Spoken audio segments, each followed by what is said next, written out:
Bonjour à tous, ravi de vous retrouver sur Public Sénat. Mercredi, le parcours législatif de la loi travail s'est terminé comme il avait commencé, c'est-à-dire par le recours au 49.3 qui permettait au gouvernement d'engager sa responsabilité et de se passer du vote des députés.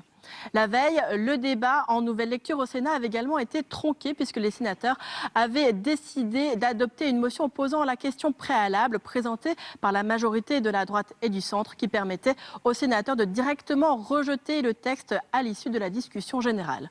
Cela a été tout de même l'occasion pour la ministre du Travail de prendre une dernière fois la parole, Myriam El Khomri, qui a estimé que le texte était juste et équilibré. Elle l'a ardemment défendu, estimant aussi que ce passage au Sénat permettait de mettre en exergue les différences entre la droite et la gauche qui ont deux conceptions bien distinctes du monde du travail.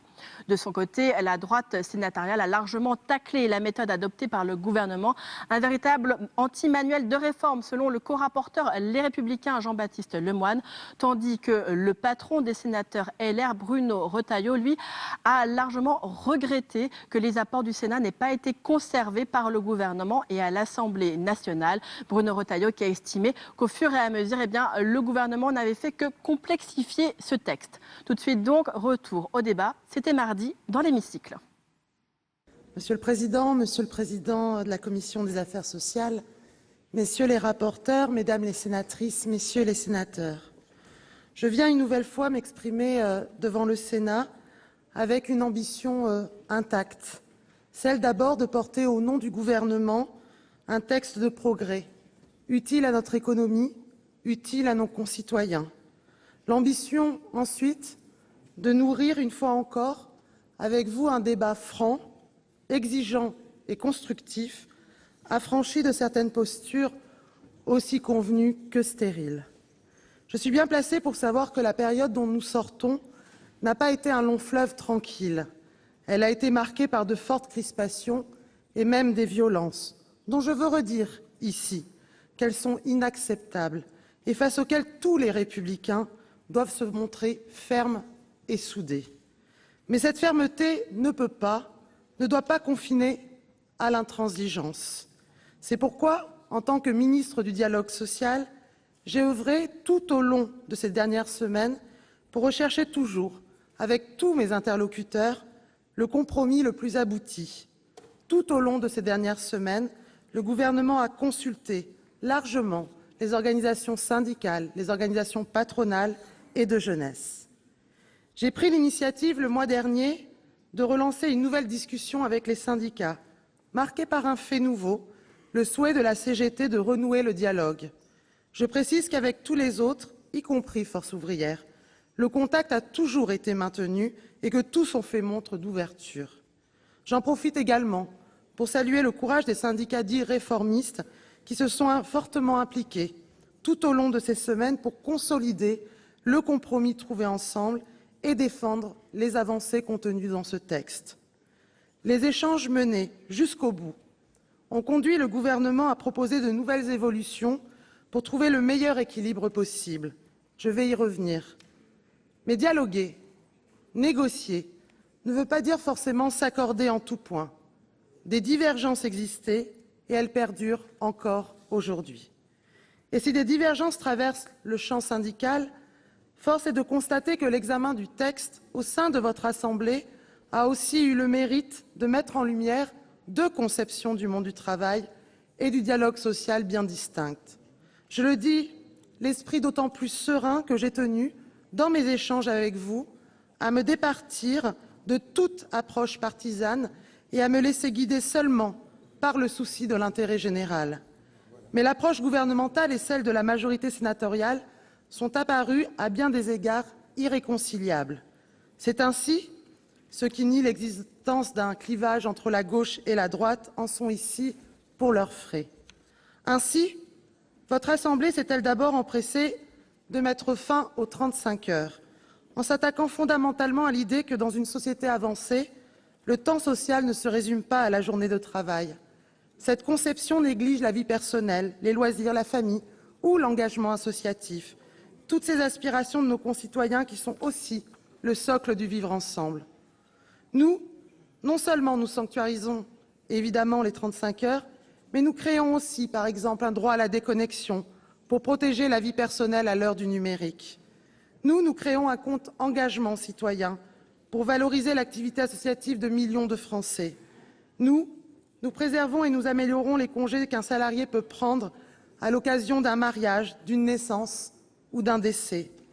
Nous sanctuarisons le compte de prévention de la pénibilité pour que ceux qui ont eu les carrières les plus difficiles puissent, s'ils le désirent, partir plus tôt à la retraite ou être formés, parce que cela est juste. Cette avancée, certains ont souhaité la supprimer. Nous ne pouvons souscrire à cette vision. La majorité sénatoriale a souhaité promouvoir une vision aussi très singulière du dialogue social. Nous avons eu ce débat, par exemple, sur le référendum à la main de l'employeur, comme si le meilleur dialogue social était tout simplement celui qui permettait de se passer des partenaires sociaux. Nous soutenons les syndicats et augmentons de 20% leurs moyens, soutien que la majorité sénatoriale a également rejeté. Nous maintenons les seuils sociaux pour garantir une représentation des salariés dans les entreprises de plus de 11 salariés. Cette protection, la droite sénatoriale l'a encore supprimée. Votre version du texte, pardonnez-moi de le rappeler, c'est aussi la suppression de la garantie jeunes pour nos concitoyens de moins de 26 ans sans emploi, sans formation et en situation de précarité, alors même que les premiers retours d'expérience sont très encourageants. Pour certains d'entre vous, solidarité ne peut rimer qu'avec assistanat. Nous créons le compte personnel d'activité pour que chacun bénéficie de sécurité renforcée dans un monde en mouvement et puisse être acteur de son propre parcours professionnel. Et nous créons, avec Clotilde Walter, le droit universel à la formation. Nous créons également des nouveaux droits pour les collaborateurs des plateformes numériques. Oui, je l'assume, nos visions de la société divergent profondément. Et les projets présidentiels de vos candidats à la primaire l'illustreront chaque jour davantage au cours des prochains mois. Mais l'expression de nos divergences ne m'a jamais fait basculer dans le sectarisme. Et je veux ici saluer à nouveau le travail tout à fait important des 3 rapporteurs, messieurs Lemoine, Gabouty et Forissier. Et je remercie au passage le travail fourni également par les administrateurs. Parce que ce travail méritait considération, j'ai cherché à argumenter sur chacun des amendements que vous avez présentés, et ce, durant les 80 heures de débat que nous avons eues en séance publique. J'ai toujours veillé à faire preuve de la plus grande ouverture lorsque les propositions et les idées émanant de vos bancs permettaient d'enrichir notre texte, tout en conservant sa philosophie profonde. Vous dites, et vous allez à nouveau le dire au moment de défendre la question préalable dans quelques instants, que l'apport du Sénat a disparu. Ce n'est pas vrai. J'en veux pour preuve les améliorations que nos débats ont permis de trouver, notamment, par exemple, sur les questions de handicap. Nous partageons tous, j'en suis convaincue, cette priorité. Mais des améliorations, il y en a eu aussi en matière de groupement d'employeurs, de travail détaché, de culture du dialogue social. Sur tous ces thèmes, je vous suis reconnaissante d'avoir contribué à l'enrichissement de ce texte. Je veux à ce stade saluer plus largement l'implication de l'ensemble des groupes politiques du Sénat sur ce texte, et singulièrement également celle des groupes CRC, écologistes et RDSE également. Enfin, évidemment, un vif remerciement doit être adressé au groupe socialiste et en particulier à Nicole Bricq, inlassable défenseur de ce texte,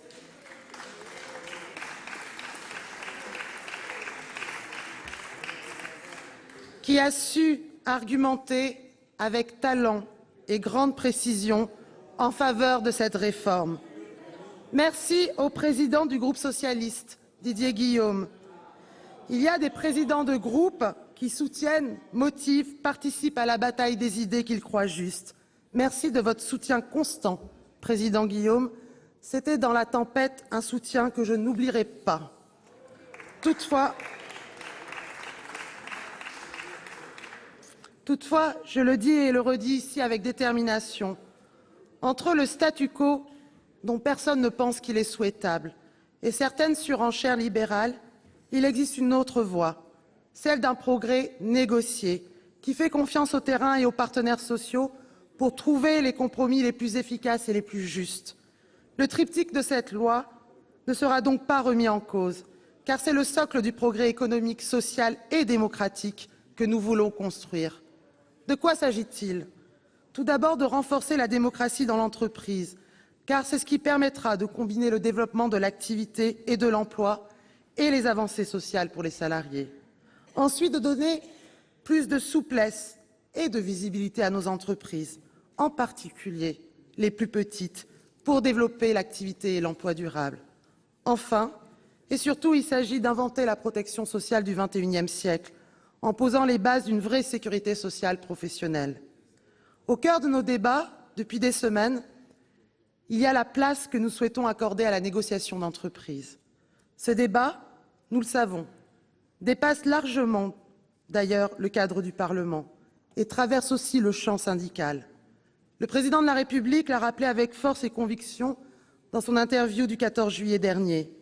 Ce débat, en réalité, il rythme notre histoire depuis 1982 et alors que la gauche engageait son œuvre de décentralisation. Jean Auroux déclarait « Citoyens dans la cité, les travailleurs doivent l'être aussi dans leur entreprise ». Dans le prolongement de ces débats, certains aujourd'hui, pour discréditer le dialogue social dans l'entreprise, ont agité un épouvantail, l'inversion de la hiérarchie des normes. Ce procès, je le dis avec force et sans fondement, cette loi s'inscrit dans la continuité des lois votées depuis 1982, depuis 1998, depuis 2012, qui donnent la priorité à la proximité, à la démocratie dans l'entreprise, aux salariés et à leurs représentants. Que disons-nous? Que les acteurs de terrain sont les mieux placés pour négocier des accords qui tiennent compte à la fois des besoins des entreprises et des aspirations des salariés. N'est-ce pas ainsi que déjà nous avons procédé dans la mise en œuvre des 35 heures, en tenant compte de la réalité de chaque entreprise et des choix des partenaires sociaux? La loi doit protéger, évidemment, mais la loi venue d'en haut ne sait plus traiter de chaque situation particulière de façon juste et efficace. Nous, parce que nous sommes réformistes, nous n'avons pas renoncé à notre ambition de changer la société. Mais pour changer la société, plus que jamais, il faut agir par le haut et par le bas. Nous avons décentralisé la République avec succès. À nous de décentraliser aussi la démocratie sociale. Pour autant, le gouvernement a entendu des questionnements sincères et l'expression de craintes de dumping social. Ces craintes, nous ne les partageons pas. Et si nous avions une seule seconde considéré que ce risque de dumping pouvait être encouragé à travers ce texte de loi, nous ne l'aurions évidemment jamais défendu. Mais cette crainte, nous ne la prenons pas à la légère et nous avons souhaité y répondre. À ceux qui l'expriment, je veux d'abord dire que cette menace a été brandie à chaque fois que le législateur a élargi le champ des accords d'entreprise. Et elle ne s'est pas concrétisée. À ceux qui prétendent y répondre par un renforcement du rôle des branches, je veux toutefois dire 3 choses. Premièrement, n'idéalisons pas la réalité actuelle des branches, car beaucoup d'entre elles ne fonctionnent pas bien et n'apportent pas aux salariés les garanties qu'ils sont en droit d'en attendre. 42 branches fixent même des montants de rémunération inférieurs au SMIC. Il faut que chacun ici en ait aussi conscience. Deuxièmement, justement, pour répondre au manque de dynamisme des branches, cette loi veut les renforcer, en réaffirmant leur rôle de régulation et en procédant à leur rationalisation, pour passer de 700 à 300 en 4 ans. Nous n'avons jamais opposé les différents niveaux de régulation. Au contraire, accords d'entreprise, conventions collectives, code du travail doivent demeurer les piliers d'une démocratie sociale, moderne, dynamique et génératrice de progrès. Troisièmement, après le dernier tour de table avec les syndicats, organisé sous l'égide du Premier ministre le mois dernier, nous avons souhaité prendre en compte certaines considérations. C'est ainsi que nous nous sommes déclarés prêts à pousser plus loin le point d'équilibre à travers 3 nouvelles dispositions qui figurent dans la dernière version du projet de loi. D'abord, en définissant un ordre conventionnel de branche. Aujourd'hui, il existe des domaines où les accords de branche priment et d'autres, ce sont au contraire les accords d'entreprise qui l'emportent. Et il en existe d'autres où aucun principe n'est fixé. Pour cela, les partenaires sociaux devront se prononcer et définir les thèmes pour lesquels il ne sera pas possible de déroger aux accords de branche. Ensuite, en confortant le principe de faveur au niveau de la branche sur toutes les questions de pénibilité et d'égalité professionnelle. Nous n'opposons pas souplesse et régulation. Bien au contraire, nous affirmons qu'une démocratie sociale moderne et efficace avance sur ces deux jambes-là. Enfin, une troisième disposition vise à tirer les leçons de la séquence et à garantir l'étroite association des partenaires sociaux pour la suite. Même si, je le rappelle, ces derniers ont refusé à l'automne dernier d'engager une négociation autour du rapport Combrexel, je confierai au Haut Conseil du dialogue social, qui rassemble l'ensemble des partenaires sociaux, la tâche de formuler des propositions à la commission de refondation du Code du travail, puisque chacun admet la nécessité de faire évoluer notre législation, que chacun y contribue de façon responsable et constructive pour aboutir d'ici 2019 selon l'échéance prévue par ce projet de loi. Vous le savez, ce texte a été l'otage de considérations fort éloignées de son objet. C'est ainsi. Cela n'entame en rien ma détermination, cela n'affaiblit en rien mes convictions. Qui peut prétendre qu'une loi qui renforce nos entreprises, qui renforce nos syndicats, qui renforce les protections des salariés, ne sert pas le progrès social? Nous pensons avoir recherché et trouvé, après des semaines de discussions, et malgré un contexte tendu, le point d'équilibre le plus juste, celui qui respecte le compromis passé avec les syndicats dits réformistes, mais qui démontre notre volonté de tenir compte du point de vue de ceux qui ont souhaité voir réaffirmer le poids des branches. Lorsque les débats se seront apaisés, lorsque les dispositions de ce texte seront entrées dans le quotidien des entreprises, le quotidien de nos concitoyens, lorsqu'elles auront montré le bénéfice que notre pays pouvait en tirer, nul doute que notre démocratie sociale aura gagné en sérénité et en efficacité. Nous ne légiférons pas pour nous-mêmes, mais avec comme seule boussole l'intérêt général, l'amélioration de la vie de nos concitoyens, le redressement de notre pays, et avec, à l'esprit, une perspective que cette Assemblée ne perd que rarement de vue, le temps long plutôt que le vacarme du temps présent. Je vous remercie. Merci. Merci, Madame la Ministre. La parole est maintenant à Jean-Baptiste Lemoyne, rapporteur de la Commission des Affaires sociales. Et pour 5 minutes, vous avez la parole, Monsieur le rapporteur. Merci, Monsieur le Président, Madame la Ministre, Monsieur le Président de la Commission, mes chers collègues. Tout ça pour ça. Le gouvernement a réussi en 5 mois à faire en sorte que son texte ne satisfasse quasiment plus personne. Il ne satisfait pas une majorité d'organisations représentatives de salariés, comme il ne satisfait pas non plus les organisations représentatives d'employeurs. Il ne satisfait pas la droite et le centre, qui pourtant, dès le 15 février, avaient dit leur totale disponibilité à vous accompagner sur le chemin d'une réforme ambitieuse.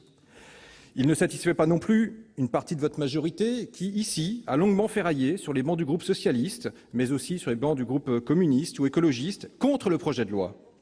Et ne nous faites pas le coup de croire, Madame la Ministre, que c'est précisément parce que personne n'est content que vous avez trouvé le bon équilibre. Alors, nous allons abréger ce tourment que vous faites subir au pays. Car les Français sont las de ces blocages, de ces troubles à répétition qui ont été constatés autour des manifestations. Tout cela a un impact sur notre économie qui risque de rester à l'écart de la reprise européenne. Les images d'un véhicule de policiers attaqué ou de l'hôpital pour enfants à Necker sont toujours présentes dans les esprits. C'est pourquoi, avec mes collègues Jean-Marc Gabouty et Michel Forissier, avec lesquels nous avons bien travaillé, nous avons proposé, lors de la réunion de la Commission des affaires sociales, le rejet du présent projet de loi. La Commission a donc adopté le principe d'une question préalable qui vous sera présentée dans quelques instants par le président Milon.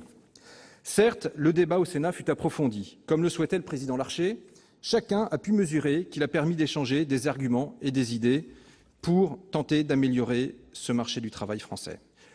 Compte tenu de la cause pour laquelle vous étiez commise d'office, Madame la Ministre, vous méritez bien sûr notre respect. Vous l'avez fait avec dignité, courtoisie, mais il n'était pas facile de faire la pédagogie d'un texte aux équilibres imparfaits. C'était mission impossible, pour reprendre le titre d'un film célèbre. Ces remerciements s'adressent également à chacun des collègues qui ont pris la parole en tentant d'apporter leur part de vérité sur des sujets lourds, souvent complexes, et notamment aux porte-parole des groupes, Madame De Roche, Madame Bric, Madame Laborde, messieurs Van Lerenbergh, Cadic, de Zessar, Vatrin, madame Cohen. Et donc, au total, malgré ces débats riches, à l'heure de faire le bilan, les principaux apports du Sénat n'ont pas été repris par l'Assemblée nationale dans le texte sur lequel le gouvernement a engagé pour la deuxième fois sa responsabilité. Aucune des modifications sénatoriales à l'article 1er n'a trouvé grâce aux yeux des députés, alors que nous avions insisté sur l'objectif de simplification poursuivi par la commission de refondation du Code du travail, et nous avions renforcé également le contrôle du Parlement. À l'article 2, dont nous partageons la philosophie, basée sur la subsidiarité, chère à la fois à Léon XIII comme à Pierre-Joseph Proudhon, et la primauté de l'accord d'entreprise, nous en sommes à l'origine avec les lois de 2004 et de 2008. Et donc, nous sommes heureux de voir que vous y venez, vous aussi. Les députés ont donc, malgré tout, opposé une fin de non-recevoir à nos modifications des règles de la durée légale hebdomadaire de travail, un amendement porté par le président Retailleau et de nombreux collègues. Alors que ce n'était ni plus ni moins que la logique de l'article 2, poussée au bout de sa cohérence, pour laisser les acteurs sur le terrain décider de ce qui est bon pour eux. De plus, à l'article 10, qui est en quelque sorte le miroir de l'article 2, vous avez maintenu des règles de validité des accords, telles que bien peu d'accords risquent de voir le jour. 50% d'un coup d'un seul, la plupart du temps, ce serait inatteignable. Ce n'est pas moi qui le dis, ce sont les DRH, ce sont les organisations sociales, les partenaires sociaux. Encore une fois, tout ça pour ça. Alors oui, les quelques avancées esquissées dans le texte risquent de rester virtuelles, écrites certes au JO, Madame la Ministre, mais pas mises en œuvre. Nous avions par ailleurs aménagé les règles des accords de préservation et de développement de l'emploi pour en faire de puissants outils d'adaptation interne des entreprises. Certes, la disposition relative à la clause de retour à meilleure fortune que nous avions justement introduit pour marquer notre attachement à ce que les efforts des salariés soient récompensés par le versement d'une sorte de dividende demeure, mais vous l'avez rendue facultative. Alors, au total, nous vous proposions d'agir vite et fort. Et du coup, c'est un sentiment de déception qui prévaut à la lecture du texte transmis par les députés. Nous en tirons en revanche un précieux retour d'expérience. Pas besoin de lire un quelconque manuel d'anti-réforme pour savoir ce qu'il ne faut pas faire. Il s'est écrit tout seul au fil des semaines et des reculades. Bref, grâce au travail approfondi qui a été mené ici au Sénat par la majorité sénatoriale dans toutes ses composantes, nous sommes prêts à proposer un nouveau contrat social au pays. Un nouveau contrat social qui libère les énergies et fasse vraiment confiance aux acteurs sur le terrain. Un nouveau contrat social qui table sur l'alliance du capital et du travail et non pas sur leur opposition. Un nouveau contrat social qui fasse la part belle à l'association des salariés aux résultats de leurs entreprises grâce à la participation. Bref, un autre monde du travail est possible et c'est nous qui vous le disons. Je vous remercie. Merci, monsieur le rapporteur. La parole est maintenant à notre collègue Jean-Marc Gabouty, rapporteur de la Commission des affaires sociales. Jean-Marc, vous avez la parole, monsieur le rapporteur. Monsieur le Président, Madame la Ministre, mes chers collègues, l'analyse des modifications apportées par l'Assemblée nationale en nouvelle lecture à l'ensemble du texte adopté par le Sénat et en particulier aux articles dont j'ai eu la charge représente une véritable déception. Nous sommes bien évidemment en mesure de comprendre que le gouvernement n'était pas prêt à retenir tous les éléments introduits par le Sénat en première lecture.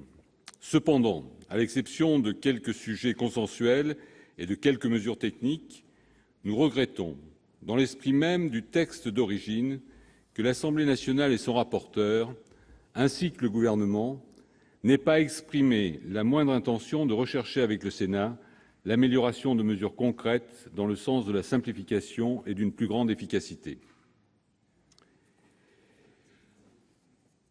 Ainsi, ce texte se trouve encombré de dispositions ayant une faible valeur normative, parfois confuses, souvent inutiles ou inapplicables. Il en est notamment ainsi de la responsabilité sociale des plateformes, du droit à la déconnexion, des règles relatives à la reconduction des contrats saisonniers et de la création d'une instance de dialogue social dans les réseaux de franchise.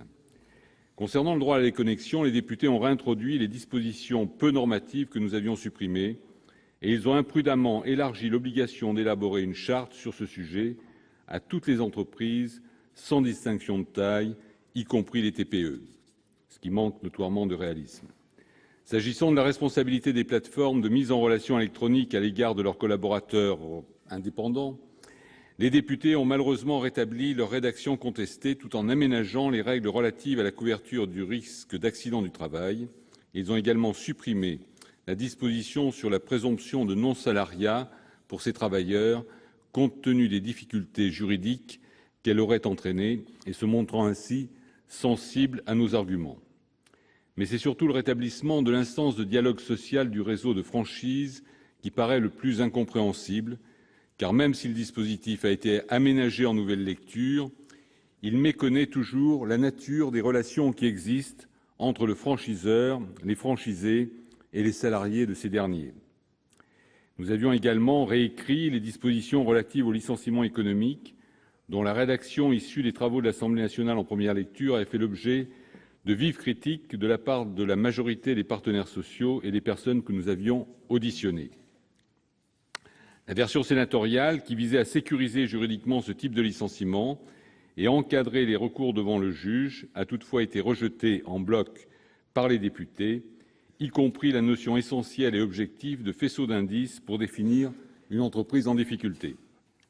Les députés ont par ailleurs repoussé notre proposition créant un véritable rescrit social pour toutes les entreprises et celle obligeant les partenaires sociaux à prévoir des stipulations spécifiques en faveur des petites entreprises dans tout accord de branche, même non étendu.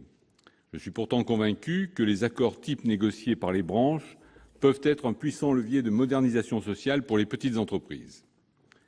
Je note à cette occasion que toutes les propositions introduites au Sénat à l'initiative de la délégation aux entreprises ont été rejetées par l'Assemblée nationale. À ce niveau, ce n'est plus une différence politique, mais une différence de culture qui témoigne d'une véritable déconnexion entre la gauche gouvernementale et le monde de l'entreprise.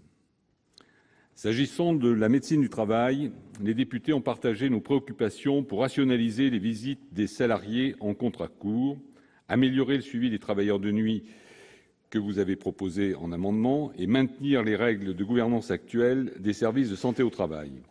Mais ces avancées ne sauraient masquer la suppression de la visite d'aptitude obligatoire, l'abandon de la création d'une procédure d'appel des avis d'aptitude devant une commission régionale de médecins du travail ou encore le rejet des modifications des règles en matière de responsabilité civile et pénale de l'employeur.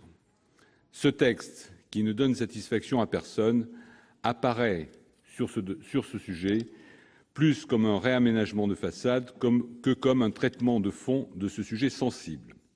En conclusion, le texte transmis par l'Assemblée nationale en nouvelle lecture et qui est parfois en contradiction avec les objectifs initialement affichés, a profondément modifié le résultat de nos délibérations et l'attitude du gouvernement, comme celle des députés, ne nous incite pas à espérer qu'une nouvelle lecture du texte au Sénat puisse modifier leur appréciation de nos travaux.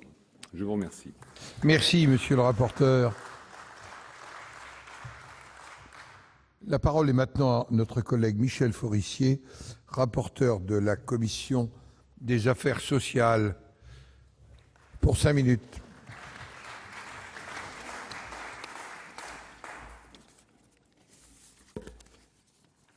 Monsieur le Président, Madame la Ministre, Monsieur le Président de la Commission des affaires sociales, mes chers collègues et surtout mes chers collègues co-rapporteurs.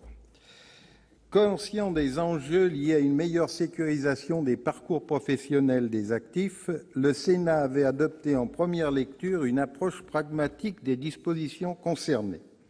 Échaudé par les exemples récents du compte personnel de formation, le CPF, et surtout du compte pénibilité, qui depuis plus de 2 ans après sa création reste inapplicable, nous avions proposé dans un premier temps de retirer les principales sources de complexité du compte personnel d'activité, CPA. Les députés ont malheureusement privilégié un affichage politique sur les contraintes anti-économiques qu'entraîne une entrée en vigueur du dispositif dès le 1er janvier prochain. À nos yeux, la problématique de la valorisation de l'engagement citoyen mérite une réflexion beaucoup plus approfondie que la création du compte d'engagement citoyen, CEC, proposé par le gouvernement. En effet, ce nouveau compte regroupe des formes d'engagement civique, professionnel ou citoyen qui ont bien peu en commun. La participation à la réserve sanitaire est-elle assimilable au tutorat d'un apprenti en apprentise ou à une activité associative locale, aussi altruiste soit-elle.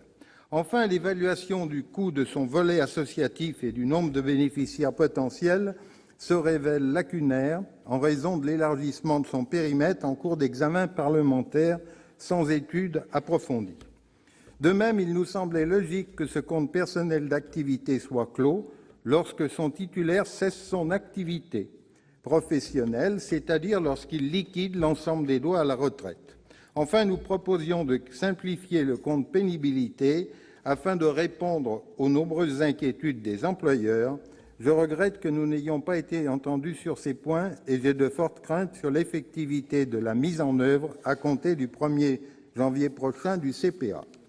Concernant le reste des dispositions relatives à la formation professionnelle, on peut néanmoins noter que l'Assemblée nationale a adopté conforme plusieurs articles introduits au Sénat, notamment celui relatif au CPF des travailleurs des ESAT, et a approuvé nos indispensables aménagements sur la collecte de la contribution à la formation professionnelle des non-salariés.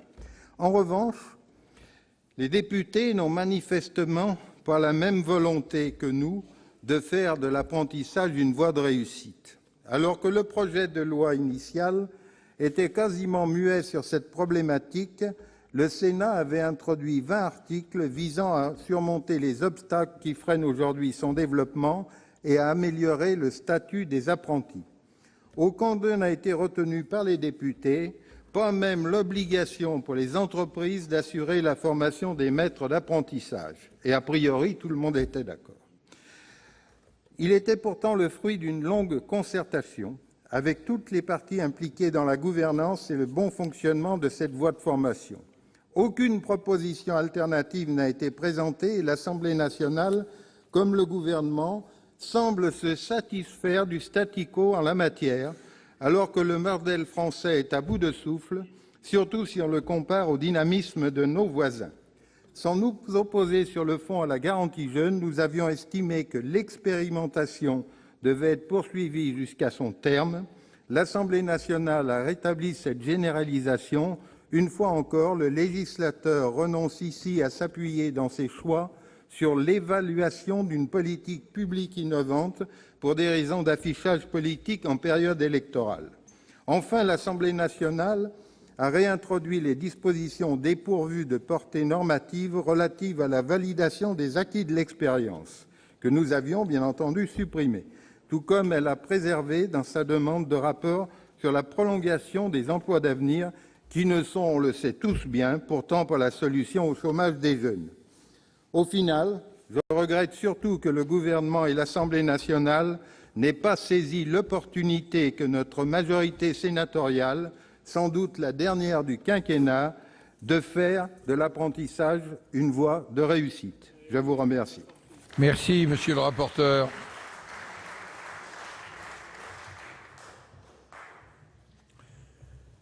Nous allons passer à l'examen de la motion tendant à opposer l'exception d'irrecevabilité. Monsieur Dominique Vatrin, notre collègue, et les membres du groupe communiste, républicain et citoyen ont déposé une motion distribuée sous le numéro 19 tendant à opposer l'exception d'irrecevabilité au texte en discussion. Je rappelle que, en application de l'article 44 de notre règlement, ont seul droit à la parole l'auteur de l'initiative ou son représentant, et ce pour 10 minutes, un orateur d'opinion contraire pour 10 minutes, le président ou le rapporteur de la commission saisi au fond et le gouvernement. Je vais donc appeler Madame Annie David, qui va défendre la motion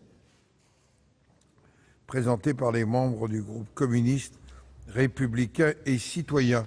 Et ce, pour 10 minutes. Vous avez la parole, ma chère collègue. Merci, Monsieur le Président, Madame la Ministre, mes chers collègues. Nous nous apprêtons à examiner en nouvelle lecture un texte qui sera adopté en force avec des dispositions voulues par votre gouvernement, mais sans majorité de gauche à l'Assemblée nationale. Un texte qui n'est d'ailleurs pas non plus voulu par une majorité de nos concitoyennes et concitoyens, pourtant profondément attachés au droit social qui est le droit de la vie du quotidien. C'est bien la raison pour laquelle la mobilisation est si forte contre votre projet.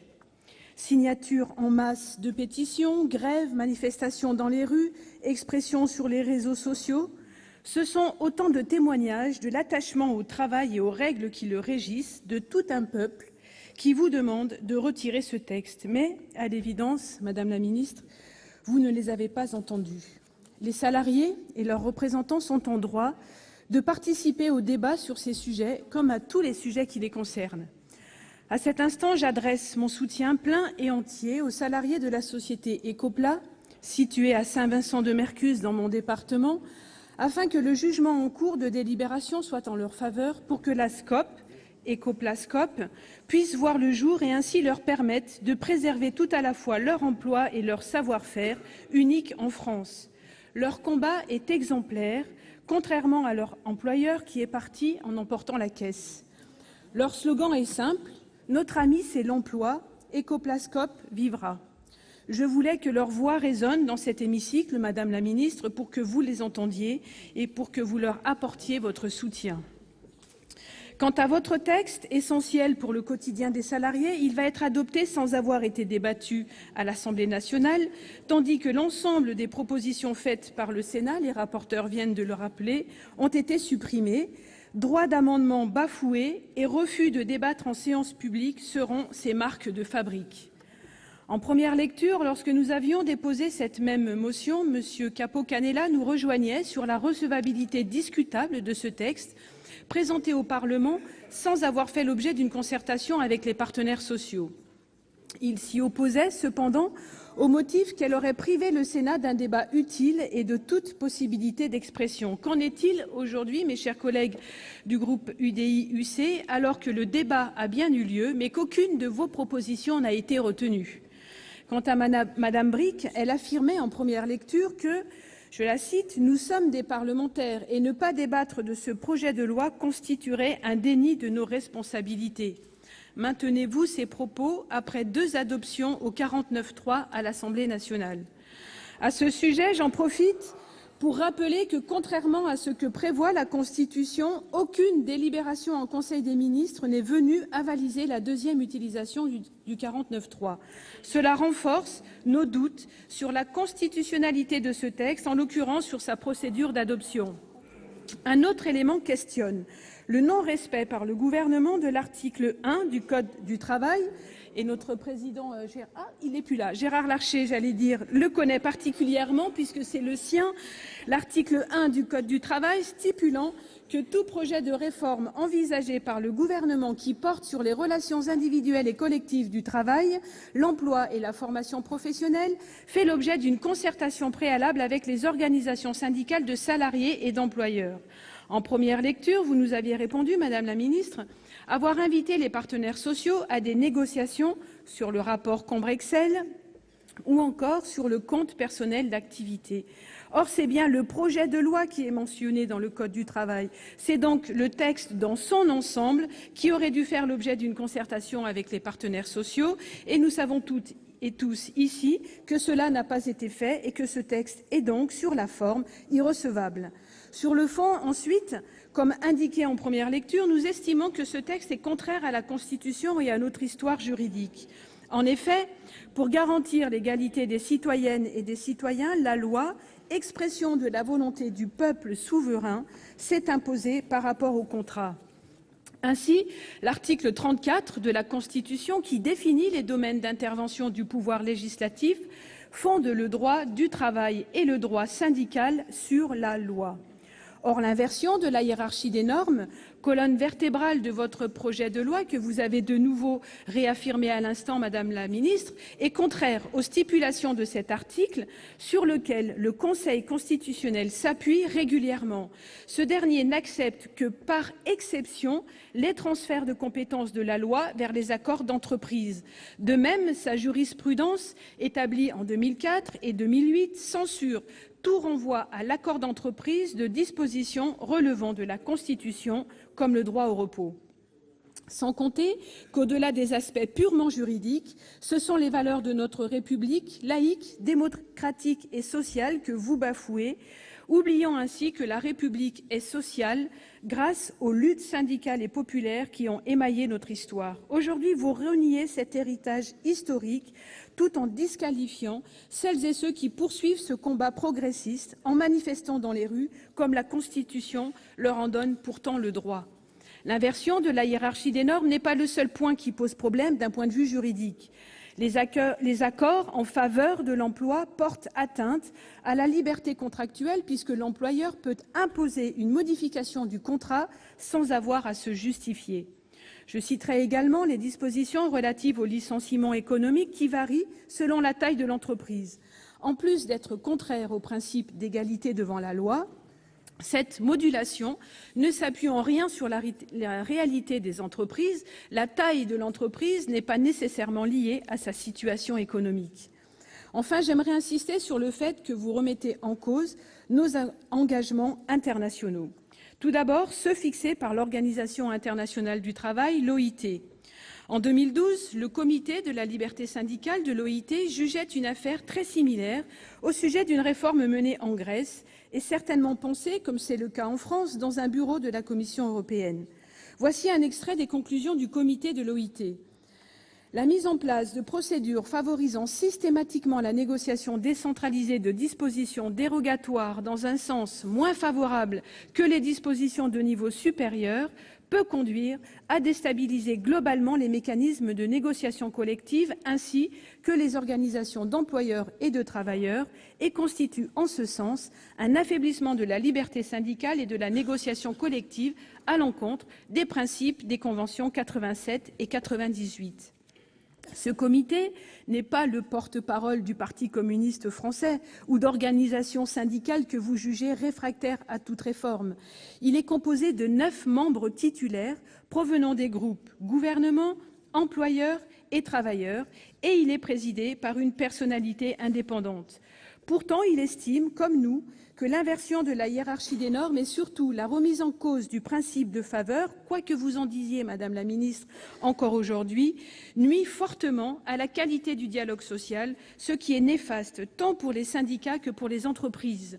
Si bien qu'en adoptant ce projet de loi, nous sommes en infraction par rapport à la Convention 87 de l'OIT sur les libertés syndicales et à la Convention 98 relative à la négociation collective. Nous sommes également en infraction par rapport au Pacte des Nations Unies relatif aux droits économiques, sociaux et culturels.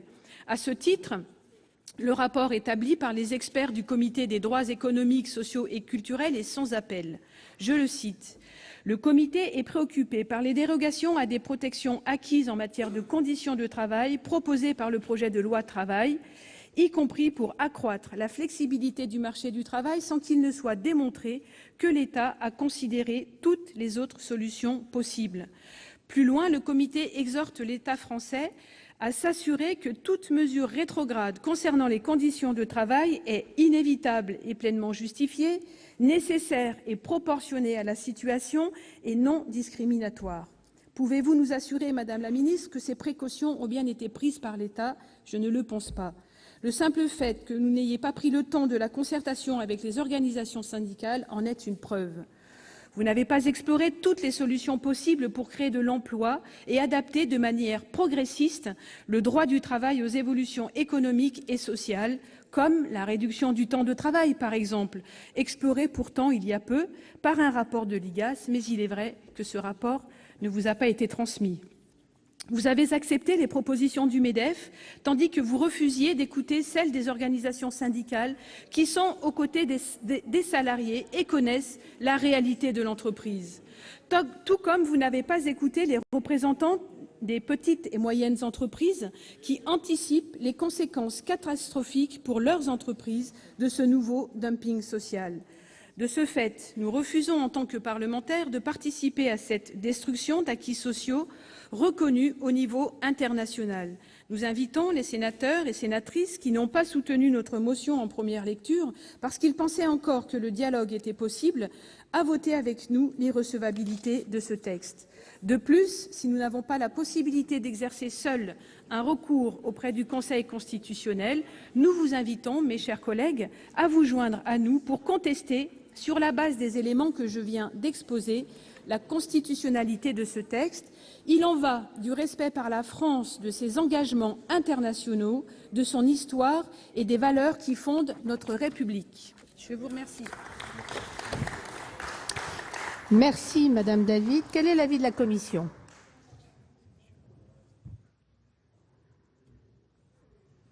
Merci, Madame la Présidente. Bon, écoutez, je crois que cet après-midi, effectivement, nous aurons le même objectif, rejeter le texte, mais nous n'utiliserons pas les mêmes moyens. Vous avez défendu une motion d'irrecevabilité, une question préalable sera défendue après, ce qui permettra d'écouter les orateurs des différents groupes et leur point de vue naturellement sur le texte. En tous les cas, on peut vous reconnaître la constance, puisque vous aviez défendu effectivement une telle motion en première lecture, et donc constance et cohérence ont régulièrement été au rendez-vous, je dois le dire, au sein du groupe CRC, comme au sein des groupes républicains, UDI d'ailleurs, hein, je dois le dire, même si voilà, nous ne partageons pas les mêmes idées pour essayer d'en finir avec cette fatalité d'un chômage de longue durée qui s'allonge de plus en plus. Alors, par rapport aux arguments que vous avez mis en avant, vous évoquiez effectivement le non-respect de l'article L1. Bon, l'article L1, ça n'aurait pas été, Madame la Ministre, respecté totalement. Bon, bref, le Conseil d'État s'en tire avec une pirouette. Hein. Mais l'article L1 n'est pas encore de niveau constitutionnel. Il y a l'idée, ici ou là, qui existe de le mettre au niveau constitutionnel pour empêcher effectivement que se reproduise ce type de situation. Donc, je ne pense pas que d'un point de vue constitutionnalité, il y ait de problème. Par ailleurs, vous évoquez effectivement la conformité du texte à un certain nombre d'engagements internationaux. À la Constitution et à des engagements internationaux. Je vous ai écouté attentivement, effectivement, vous évoquiez l'OIT, le pacte, et si je reprends l'avis du Conseil d'État, justement, de ce point de vue-là, je le cite, hein, sur 2 points, il précise les choses. Le Conseil d'État a vérifié que les dispositions du présent article, et notamment la détermination du champ de la négociation collective et des dispositions supplétives, ne comportaient pas de risque d'incompétence négative du législateur et ne privaient pas de garantie légale l'exigence constitutionnelle formulée par le préambule de la Constitution de 1946. Donc je pense que de ce point de vue-là, juridiquement, les choses sont bordées. De la même façon que pour l'article 11, le Conseil d'État a estimé compatible avec la Convention 158 de l'OIT, les modalités de rupture du contrat de travail. Donc, pour toutes ces raisons, à titre personnel, j'émettrai un avis défavorable à cette motion que notre commission avait déjà rejetée en première lecture. Et voilà les explications que je voulais vous apporter. Je vous remercie. Quel est l'avis du gouvernement, Madame la Ministre ? Merci Madame la Présidente. C'est également un avis défavorable. J'ai donné quelques arguments tout à l'heure. S'agissant du comité d'experts de l'ONU, je vais leur adresser un courrier justement en réponse. Donc je vous tiendrai également destinataire de ce courrier. Mais ce qui m'étonne, et notamment sur le sens de l'écoute, sur le sens du dialogue, le gouvernement n'a eu de cesse d'écouter, de modifier et d'apporter un nouvel équilibre à ce texte. C'est d'ailleurs ce qu'on nous reproche. Et on dit, est-ce qu'on s'écoute, est-ce qu'on s'entend ? Mais dans votre intervention, à aucun moment, vous ne mettez en valeur aussi des avancées telles que le compte personnel d'activité, telles que la garantie jeune, telles que le contrat saisonnier sur lequel, par exemple, vous, personnellement, vous vous êtes aussi battu. Et je crois que si nous sommes arrivés à une telle tension aussi dans le débat public, c'est aussi parce que chacun, dans nos expressions, nous n'avons pas toujours fait preuve de beaucoup de nuances. Est-ce que le CPA, est-ce que le contrat saisonnier, est-ce que la réaffirmation du rôle des branches, c'est un retour au 19e siècle? Non, je ne le crois pas. Et nous avons un débat qui n'est pas médiocre sur la place de la négociation collective. C'est un vrai débat et je l'ai dit tout à l'heure. C'est en effet un clivage politique, mais c'est aussi un clivage syndical que nous voyons cette question-là. Et donc, moi, je reste persuadée aujourd'hui que ce système et que la loi doit bien sûr rester protectrice, mais qu'elle ne permet pas de nous adapter à toutes les situations et que le contrat, la négociation au plus près du terrain permet d'améliorer les choses sans rien enlever des droits des salariés et c'est pour moi essentiel. Donc pour toutes ces raisons, c'est un avis défavorable. Merci Madame la Ministre. Y a-t-il des explications de vote? Je n'en vois pas. Je mets aux voix la motion numéro 19 de Monsieur Dominique Vatrin et les membres du groupe communiste républicain et citoyen tendant à opposer l'exception d'irrecevabilité. Je rappelle que l'adoption de cette motion entraînerait le rejet du projet de loi. Qui est pour ?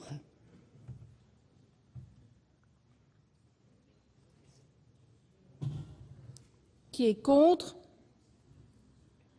Qui s'abstient ? La motion n'est pas adoptée. Dans la suite de la discussion générale, la parole est à Madame Nicole Bricq pour le groupe socialiste et républicain.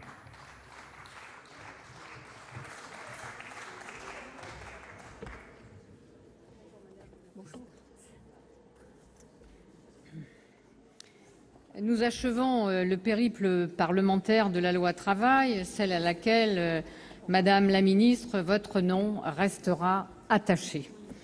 Alors tout cela peut paraître quelque peu décalé en regard du drame national que nous vivons, mais nous ferons notre travail de parlementaires jusqu'au bout, ou presque, et ce sera notre manière à nous, démocratiquement, de rendre hommage aux victimes des attentats sur notre sol, en Europe et dans le monde.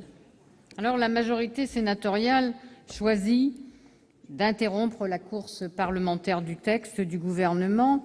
On peut comprendre sa motivation. À quoi bon, nous dit-elle, refaire le débat que nous avons eu il y a 3 semaines? À quoi bon, puisqu'il y a eu le 49.3 à l'Assemblée nationale? C'est un point de vue, ce n'est pas le nôtre, car il y a encore à dire pour faire. D'abord parce que le gouvernement a modifié son propos en amendant le texte. À l'article 1, ce n'est pas une mesure symbolique que d'associer le Haut Conseil du dialogue social aux travaux de la commission d'experts chargée de la réécriture du Code du travail. C'est la garantie d'une réflexion collective, de la mise au clair des points d'accord et de désaccord entre les partenaires sociaux. Ce n'est pas rien, à l'article 13, de définir les objectifs de la négociation de branche. Salaire minima, classification, garantie collective complémentaire, mutualisation des fonds de la formation professionnelle, de prévention de la pénibilité et d'égalité professionnelle entre les hommes et les femmes. Ce n'est pas rien de revoir l'adaptation des stipulations nationales des accords de branche au niveau local par des négociations territorialisées. C'est une vision décentralisée que nous aurions pu partager. Ce n'est pas rien d'engager avant le 31 décembre de cette année une négociation portant sur la définition de l'ordre public conventionnel applicable dans une branche. Cette démarche met les partenaires sociaux devant leurs responsabilités. Ou ils se saisissent des opportunités ouvertes par la rédaction ultime de la loi, ou ils fuient leurs responsabilités, et je ne crains pas de le dire, ils seront balayés par l'histoire. Ces modalités ne sont pas des contreparties, messieurs les rapporteurs, au fameux article 2, qui prévoit en matière de temps de travail la primauté de l'accord d'entreprise. La contrepartie, vous le savez, c'est l'accord, c'est majoritaire prévu à l'article 10, ce que la majorité sénatoriale a refusé ou n'a pas compris son sens. Alors vous n'êtes pas les seuls. C'est vrai de ce côté-ci et c'est vrai de ce côté-là. Et j'ai plaisir régulièrement à lire très attentivement le bulletin d'une partie importante du MEDEF, l'Union des industries, des métiers, de la métallurgie. Et dans le dernier bulletin, je lis, et je vais me faire le plaisir de le citer, « Pourquoi, disent-ils, les rédacteurs, ne pas reconnaître que le principe majoritaire constitue un garde-fou efficace contre l'éventualité improbable d'accords au rabais ?»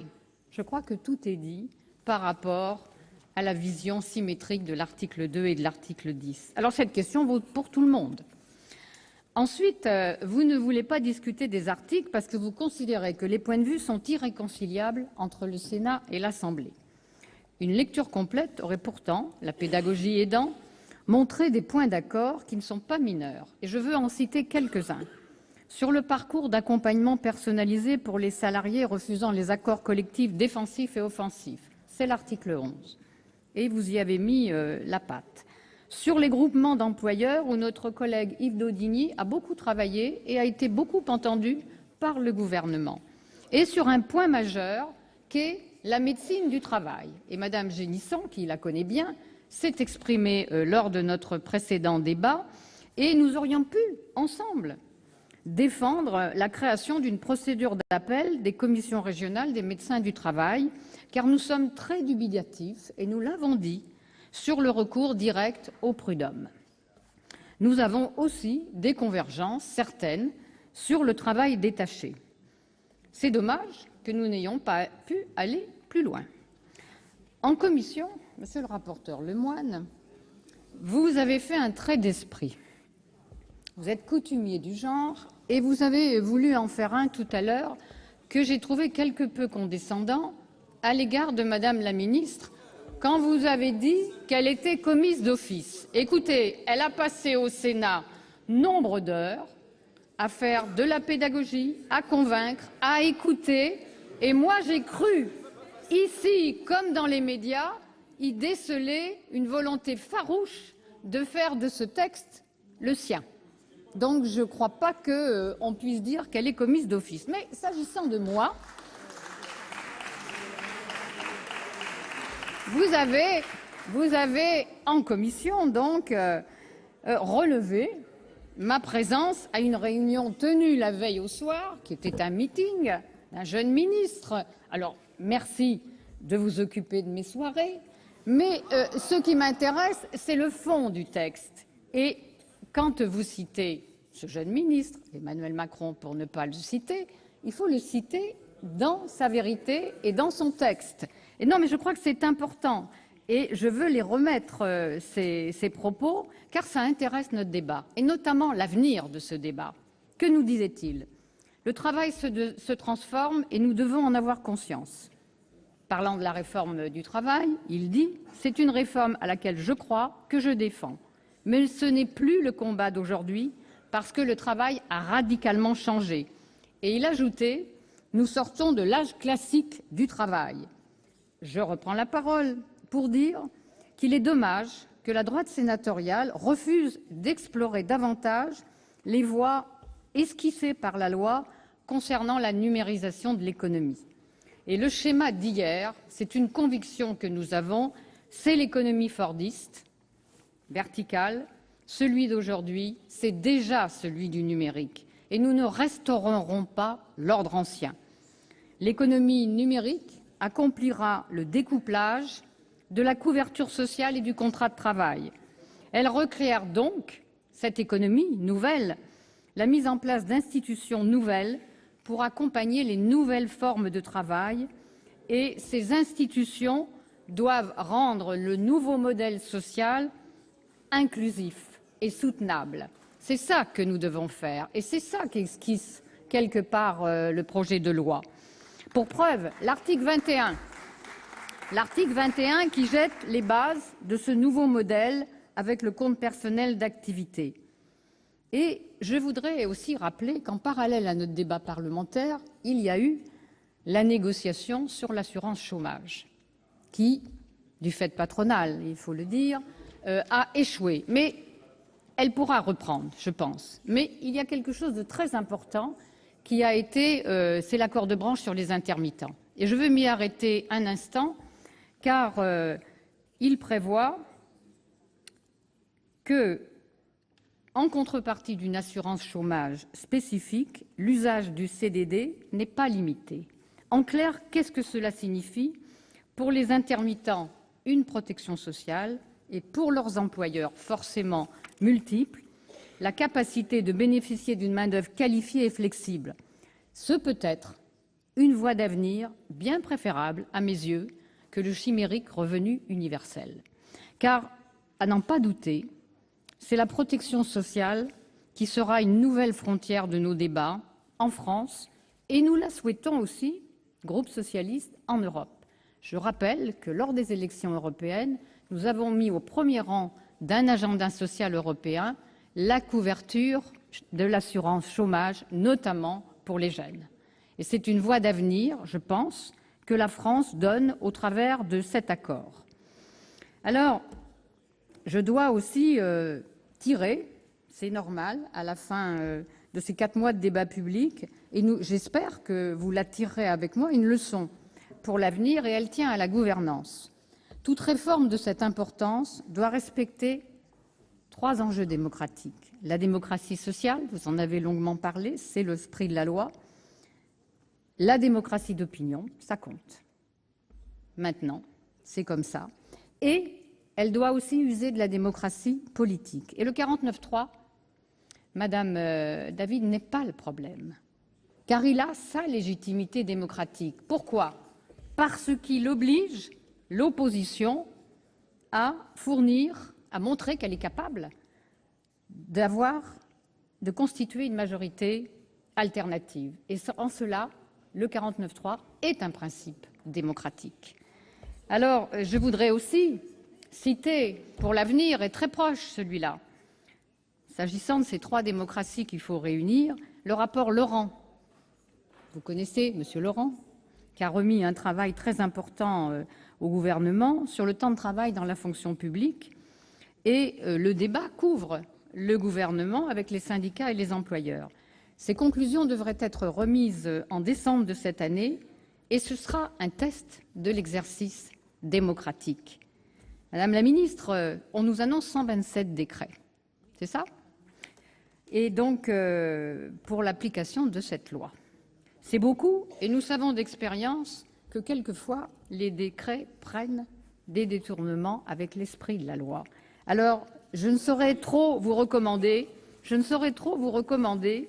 d'avoir à cette occasion un esprit d'association avec, pour le moins, ceux qui soutiennent ce texte, la majorité qui soutient ce texte, toute assemblée confondue, d'être associés à ces décrets. Parce que il faut arriver, il y a une partie importante qui est d'application directe, mais il y a beaucoup encore à faire et je souhaite qu'effectivement nous puissions nous retrouver à la fin du parcours, car je crois que cette loi comporte les prémices d'un nouvel avenir social. Merci Madame Bricq. La parole est à Monsieur Jean Desessard pour le groupe écologiste. Madame la Présidente, Madame la Ministre, Monsieur le Président de la Commission, Messieurs les rapporteurs, chers collègues. Ce projet de loi se propose d'accroître la place du dialogue social et de développer une véritable culture du compromis et de la négociation. Pourtant, il laisse apparaître une contradiction, dans la mesure où il s'agit d'une loi sur le dialogue social qui est contestée par une partie importante des syndicats. Et comment promouvoir la logique de compromis lorsque le débat parlementaire est conclu par une utilisation répétée de l'article 49.3. Une réforme d'envergure du droit du travail implique un consensus minimal entre les acteurs de la négociation collective.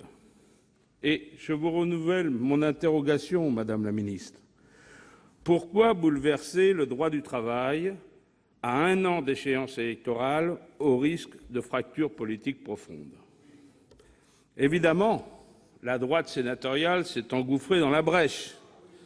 Et en cas d'alternance, nous craignons que les garde-fous que vous avez pris soin de bien définir soient balayés. Le projet de loi que nous examinons aujourd'hui est effectivement celui adopté par l'Assemblée nationale en application de l'article 49.3. Ce n'est plus la version caricaturale proposée par le Sénat au mois de juin. Ainsi, les 35 heures ont été rétablies, le plafonnement des indemnités prud'homales a été supprimé, le périmètre des licenciements économiques repensé. Les dispositifs qui suscitaient notre intérêt, la garantie jeune et le compte personnel d'activité, ont retrouvé de leur substance. Il faut le saluer. La version qui nous est aujourd'hui proposée pourrait être qualifiée de moins pire. Seulement, organiser les relations de travail en se contentant du moins pire est insatisfaisant, surtout lorsqu'on connaît les conséquences de la vie professionnelle sur la vie privée des salariés. En ce sens, l'article 2 est particulièrement symbolique. En effet, les règles relatives au temps de travail auraient vocation à être déterminées à l'échelle de l'entreprise.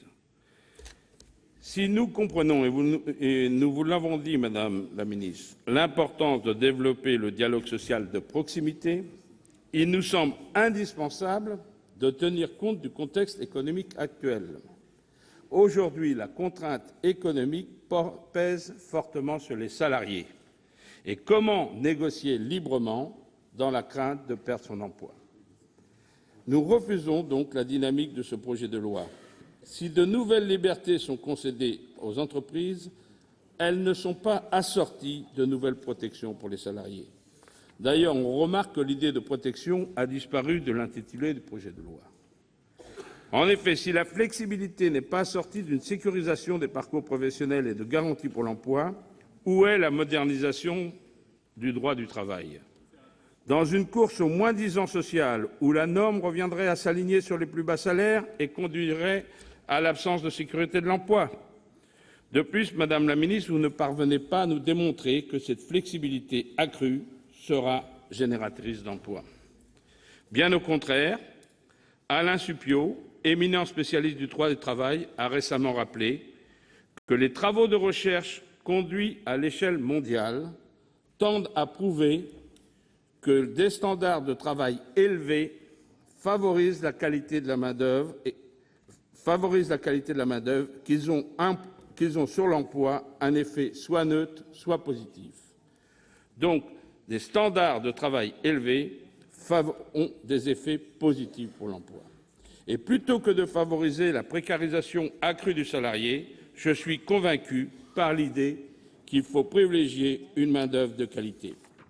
Le contexte actuel est un contexte de dumping social. Je sais, vous n'y croyez pas, Madame la Ministre, mais il faut regarder la réalité en face. La course au moins-disant social est perdue d'avance. En effet, d'autres pays, moins soucieux de la protection des salariés, pourront toujours surenchérir et ainsi encore diminuer le coût du travail. Et ce, quel qu'en soit le prix pour ces salariés. Et plutôt que de nous enliser dans un combat perdu d'avance dont le seul résultat serait la régression des avancées sociales, développons et misons sur nos atouts, le savoir-faire, la formation, les services publics, les infrastructures, la qualité de vie. Le droit du travail doit aussi anticiper la transition énergétique de demain et intégrer dès maintenant les normes environnementales. Pour conclure, nous pensons que les assises du droit du travail auraient permis, sur le fond comme sur la forme, de travailler ensemble sur un nouveau droit du travail ambitieux et protecteur. Malheureusement, ce n'est pas le cas et ces assises auraient évité le passage en force syndicale et politique d'une loi sur le dialogue social. Je vous remercie. Merci, chers collègues. La parole est à Monsieur Dominique Vatrin. Madame la Présidente, Madame la Ministre, Messieurs les rapporteurs, mes chers collègues, ce qui s'est passé en deuxième lecture à l'Assemblée nationale confirme en tout point ce que les parlementaires communistes dénoncent depuis le début, un passage en force contre la majorité des syndicats représentant la majorité des salariés, contre la majorité parlementaire, car pas de majorité à l'Assemblée nationale pour voter ce texte, c'est bien ça le sens du 49.3, contre l'avis majoritaire des Français et la mobilisation de plusieurs millions d'entre eux. Sur le fond, il s'agit d'une nouvelle étape dans la fuite en avant ultralibérale. Ce texte répond en premier lieu aux exigences du MEDEF et du patronat européen, relayées par la Commission de Bruxelles sous forme de recommandations dont les grands titres se retrouvent quasiment tels quels dans le contenu des articles et l'argumentaire gouvernemental. En inversant la hiérarchie des normes, en affaiblissant encore le principe de faveur, en rendant toujours plus virtuelles les 35 heures légales, vous avez ouvert un boulevard à toutes les surenchères possibles. La droite sénatoriale s'est ainsi engouffrée dans les sillons du texte pour voter la possibilité de faire travailler les salariés 37, 38 ou 39 heures, payées 35 heures pour la plupart d'entre eux, sans parler de la flexibilisation encore plus poussée de la modulation du temps de travail, des licenciements ou du doublement des seuils sociaux. Le texte qui nous revient de l'Assemblée nationale est en définitive quasiment le même que celui que nous avons combattu ici, à 3 petites exceptions près, à l'article 1er, aux alinéas 3 et 4 de l'article 13. Certains diront, Madame la Ministre en premier, puis Madame Bricq, que la nouvelle formulation de ce dernier article conforte les branches. Mais l'alinéa 4 est pourtant très clair. Le principe de faveur serait respecté, mais je cite, à l'exclusion des thèmes pour lesquels la loi prévoit la primauté de la convention ou de l'accord d'entreprise. Aujourd'hui donc, la durée et l'organisation du temps de travail seraient exclus du principe de faveur, et demain, tout le Code du travail. Quelle avancée! En réalité, vous vous êtes enfermé dans un système de pensée qui démontre malheureusement chaque jour sa faillite. L'argument du MEDEF selon lequel les entreprises n'embauchent pas par peur d'une soi-disant impossibilité de licencier, alors que 360 000 ruptures conventionnelles ont été constatées en 2015, est même devenu un argument de l'exécutif.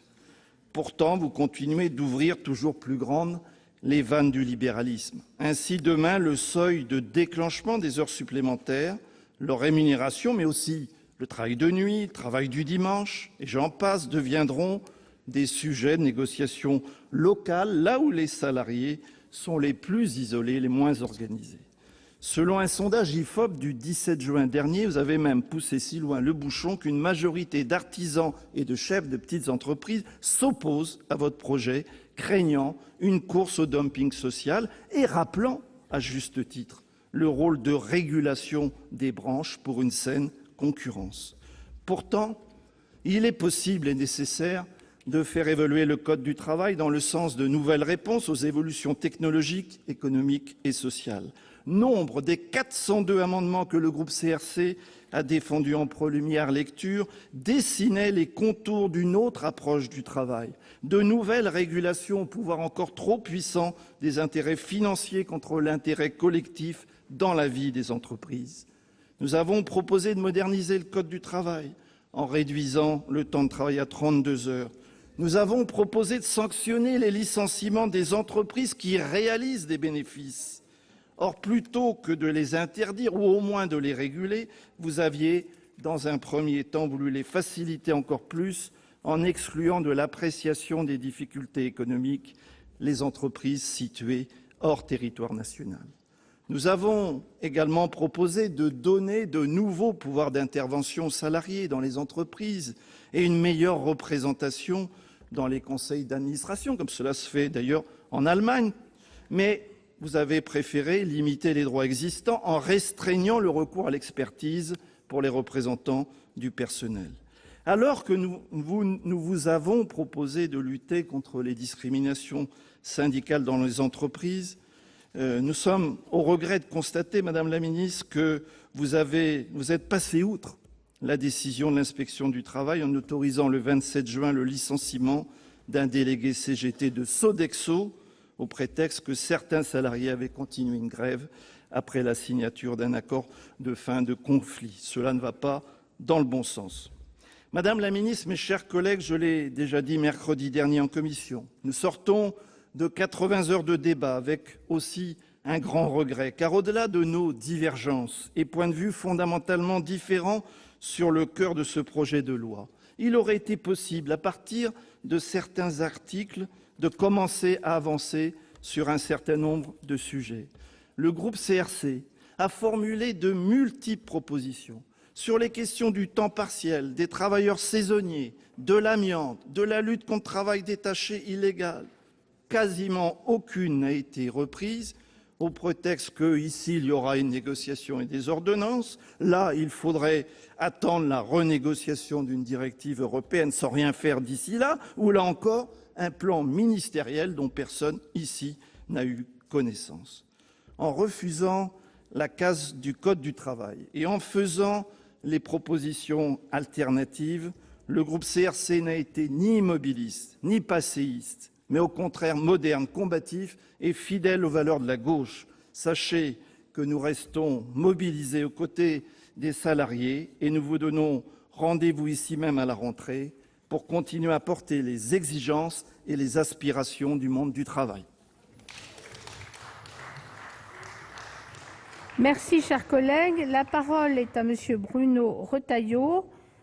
Madame la Présidente, Madame la Ministre, mes chers collègues, vous me permettrez de commencer par des remerciements pour exprimer notre gratitude au président de notre commission des affaires sociales, aux 3 rapporteurs, Jean-Baptiste Lemoyne, Jean-Marc Gabouty et Michel Forissier. Ils n'ont pas ménagé leur temps, ils n'ont pas compté leur peine, ils nous ont élaboré un texte qui est un vrai texte réformateur. Je sais qu'ils sont déçus que le gouvernement n'ait pas montré plus d'ouverture, mais ce que je veux leur dire, c'est que ce travail ne sera pas perdu et que, je n'en doute pas, il ouvre des perspectives pour l'avenir, si cela peut les rassurer. Madame la Ministre, nous sommes au terme de ce qui aurait été sans doute pour vous un parcours du combattant. Je ne vais pas vous adresser de félicitations, parce que dans quelques minutes, je dirai ce que je pense du texte, et je n'en pense pas que du bien. Pour filer la métaphore de Madame Bricq, il y a à dire, et j'ajoute qu'il y a même à redire. Mais vous me permettrez d'exprimer au nom de mes collègues une forme de respect pour la façon que vous avez eu de soutenir vos positions. Vous l'avez fait sans sectarisme, vous l'avez fait avec beaucoup de pédagogie, vous l'avez fait avec conviction. Permettez-moi de vous dire, j'ai trouvé souvent des attaques qui ne sont pas venues du Sénat, de l'extérieur, injustes, et je pense que vous connaissez parfaitement votre dossier, et vous l'avez fait avec une forme d'élégance. Malheureusement, madame, l'élégance ne suffit pas à rendre le texte aimable. Et je pense que nous nous trouvons, c'est la raison pour laquelle mon groupe, évidemment, votera la question préalable. Nous nous trouvons devant une formidable occasion manquée. Vraiment, vraiment. Je pense que nous sommes devant un de ces textes qui resteront et qui restera un texte un peu emblématique de l'échec de ce gouvernement à ne pas trouver le chemin d'une vraie réforme. Alors que la France a tant besoin de réformes. Elle a besoin de réformes pour 2 raisons fondamentales. La première, c'est que d'habitude, vous savez, il y a sans doute que le président de la République pour se satisfaire de la situation actuelle. D'habitude, on dit toujours que lorsqu'on se compare, on se console. Mais quand on compare la situation économique de la France à la situation économique des grands pays européens, des pays occidentaux, on ne se console pas, on se désole. Depuis 2012, quelle est la performance française en matière de croissance? Elle est plus de moitié moindre à la moyenne des pays de l'OCDE. En 2012, sur le plan du chômage, nous étions sur 28 à l'époque, et encore au 14e rang en 2012. Aujourd'hui, pour le chômage, nous sommes au 21e rang. Première raison qui fait que la réforme n'est pas une option, elle est nécessaire. Une autre raison tout aussi fondamentale, c'est que vous avez bénéficié d'une fenêtre de tir, d'une fenêtre historique pour porter votre réforme. Quelle est-elle, cette fenêtre? C'est ce que nous avons appelé, c'est ce que le président de la République, plutôt, a appelé l'alignement des planètes. Non pas comme une astrologie, mais pour constater que jamais, depuis de longues années, et encore pour de longues années à venir, nous n'aurons bénéficié d'une situation économique aussi clémente sur les taux d'intérêt, sur l'euro, sur le coût des matières premières et du pétrole. Et vous aurez gâché cette occasion historique. On peut féliciter Mario Draghi, qui est un excellent président de la Banque centrale. Il pratique ce qu'on appelle l'assouplissement monétaire pour une seule raison, pour donner un peu d'élasticité aux différents gouvernements, pour leur dire « saisissez-vous de l'occasion que je vous donne », parce que c'est une occasion rêvée pour pouvoir réformer. Parce que le quantitative easing, l'assouplissement monétaire, ça ne peut être une occasion favorable qu'à la condition qu'on réforme. Sinon, ça peut créer de graves problèmes, y compris en Europe, y compris dans l'eurozone. Et pour autant, cette réforme aura été gâchée avant même d'ailleurs le dépôt du texte. Vous aurez retiré tout ce qui concernait le plafonnement, le barème pour les indemnités prud'homales. Au cours de l'examen du texte, notamment par nos collègues députés, vous aurez été de reculs successifs en renoncement. Bien sûr, il reste l'article 2, qui est un des articles emblématiques. Mais que reste-t-il de cet article? Corseté, terriblement encadré, avec les accords de branche, avec l'article 13 notamment. Donc, vous voyez, non seulement cette réforme aurait été vidée, je pense très sincèrement, et je m'étais exprimé que notre groupe à l'époque, Jean-Baptiste Lemoyne l'a dit tout à l'heure, était prêt à soutenir la première version de votre texte, qui partait d'une bonne intuition. Cette version-là, c'était une chance pour l'emploi, madame. La version initiale. Le texte final, finalement, ce sera une nouvelle complexité française. Parce que non seulement le texte aurait été vidé de sa substance, aurait été en quelque sorte neutralisé quant à son ambition réformatrice, mais en plus, il va se traduire par de nouvelles lourdeurs. Pensez donc 127 décrets d'application. Complexité française. Je pense sincèrement que, pour expliquer ce résultat décevant, malheureusement, je pense que c'est d'abord la conséquence d'un problème de méthode, d'une erreur de méthode. Et c'est aussi la conséquence, je crois, d'une approche idéologique. L'erreur de méthode, c'est que je crois qu'une réforme, pour aboutir, doit réunir des conditions. Et vous savez, le reproche que je vous adresse là, je pourrais aussi l'adresser à ma propre famille politique par le passé. Mais je pense que le parcours chaotique de ce texte restera là aussi comme un exemple à ne pas suivre pour celles et ceux qui demain devront, le voudront-ils, mais devront réformer la France. 3 exemples d'erreur de méthode. Premier exemple, la démocratie, c'est le consentement. Sans mandat clair du peuple, vous ne pouvez pas mener une réforme ambitieuse. Ça n'est pas possible. Vous ne pouvez pas à la fois assumer le discours du Bourget, et en même temps changer de pied quelque temps après. Parce qu'alors là, c'est l'élongation et c'est le claquage. Deuxième exemple en matière de méthode. On fait les réformes au début, pas à la fin. Je me souviens d'une déclaration du candidat François Hollande en 2012. Ces mots étaient les suivants. Les bonnes idées, il faut les faire en début de mandat, pas à la fin. Malheureusement, il ne s'est pas appliqué cette maxime à son propre mandat.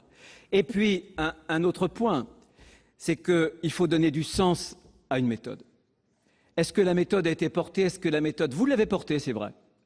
La méthode a-t-elle été expliquée? Le texte a-t-il été remis dans une perspective? Si vous voulez mobiliser un peuple, vous devez donner du sens, vous devez resituer une réforme dans un ensemble plus large pour dire aux Français, aux Françaises, là où vous voulez aller. Quelle est la lueur que vous espérez faire lever à l'horizon de l'avenir? Et je pense que, faute de cette méthode, vos efforts ont été vains.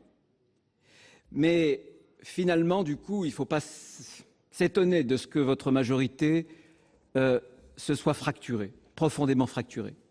Vous remarquerez au passage, et je voudrais remercier aussi bien le groupe centriste que le groupe que j'ai l'honneur de présider, vous remarquerez que nous avons été unis. La majorité a été cohérente pour proposer un vrai texte de la majorité sénatoriale. Nous avons vu, ici même, avec parfois quelques étonnements, votre majorité se diviser. Vous avez finalement, vous vous êtes mis la France à dos, la France de gauche, celle qui considère en tout cas que le code du travail est intouchable. C'est une sorte de totem qu'il ne faut surtout pas y toucher, quels qu'en soient d'ailleurs les fruits amers.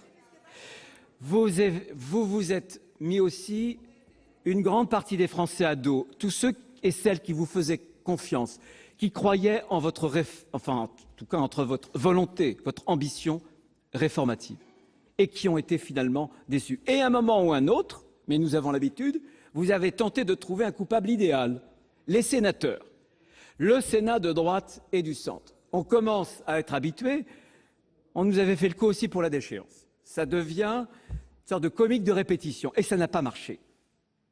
Pensez donc, le Sénat ultralibéral, nous qui voulions aller jusqu'à sortir des 35 heures, vous imaginez, nous qui voulions, dans nos rêves les plus fous, imaginer ce qu'un Premier ministre, qui n'était pas Premier ministre à l'époque, en 2011, avait proposé lors des primaires de la gauche, Manuel Valls, la sortie des 35 heures, que nous assumons, alors qu'il y a un certain nombre d'articles que vous avez inscrits dans ce texte déguisent finalement des accommodements avec les 35 heures. Nous l'assumons clairement et nous disons pourquoi nous l'assumons, parce que nous considérons que le chômage, c'est le cancer de la société française. Voilà, de façon très nette et claire. Erreur de méthode. Erreur de méthode et enfin, une approche idéologique datée, une approche idéologique dépassée. Je pense que vous vous êtes fait rattraper. Je pense que, je ne personnalise pas du tout mon propos, mais je pense que collectivement, vous vous êtes fait rattraper par les vieilles lunes de la gauche, par de vieilles idées. Des idées qui appartiennent au XXe siècle, pas au XXIe siècle. Cette idée que l'entreprise est nécessairement une sorte de tension dialectique entre le travail et le capital, que nécessairement l'entreprise est un territoire de conflit, alors que nous pensons que c'est une communauté d'intérêts, que nous avons voulu réaffirmer d'ailleurs, avec un certain nombre de dispositions comme la participation et l'intéressement, que vous avez très partiellement, de façon facultative d'ailleurs, reprise à votre compte. Mais en ayant cette conception de l'entreprise, peut-être pas vous, madame, personnellement, mais le texte en porte la marque. En portant cette conception conflictuelle de l'entreprise, vous êtes passé à côté du problème majeur français, qui est que la peur de l'embauche crée des millions de chômeurs en France. Première erreur idéologique. Autre erreur idéologique, le fait d'accepter de façon définitive une organisation duale du marché du travail. Les outsiders et les insiders. On renforce la protection de ceux qui ont un emploi au détriment de ceux qui n'en ont pas. C'est le problème endémique de la France. C'est ce qui crée ce que d'autres ont appelé une sorte de préférence française pour le chômage de masse. Eh bien, tant que nous sortirons pas de cette dualité, nous enfermerons les plus fragiles dans une fatalité qui est terrible. Et enfin, autre erreur idéologique. Franchement, qu'est-ce que pèse la généralisation de la garantie jeune auprès des 20 articles qu'a proposé Michel Forissier? La gauche montre que vous êtes hostile à l'apprentissage. Si vous n'aviez pas été hostile à l'apprentissage, vous auriez repris un certain nombre de dispositifs. Dans ma région, sur 10 apprentis, il y en a 8 qui, quelques mois après leur formation, sont intégrés dans le monde du travail. Et je suis sûr que des collègues de gauche, comme évidemment les collègues de droite, portent cette idée que l'apprentissage, ce n'est pas une voie de garage, c'est la voie du succès. Alors pourquoi ne l'avoir pas traduit? Pourquoi avoir préféré une sorte de revenu d'assistance pour les jeunes plutôt que de leur mettre le pied à l'étrier pour une vraie insertion professionnelle? C'est incompréhensible.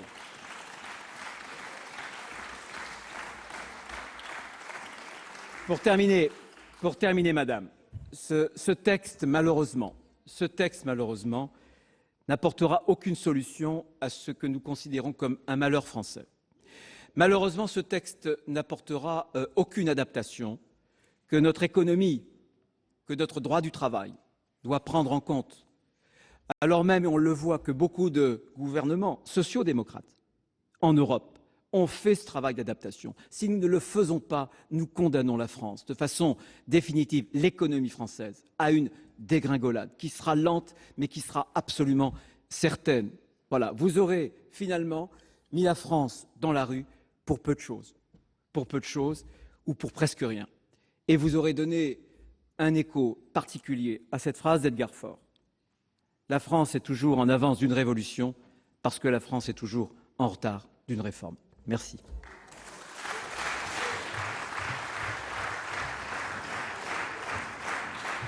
La parole est à Monsieur François Zocchetto pour le groupe UDI, Union centriste.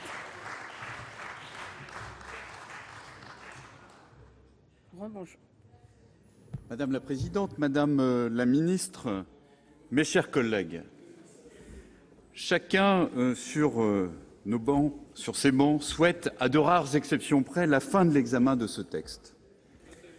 Ce souhait ne se justifie pas par la volonté d'une promulgation rapide.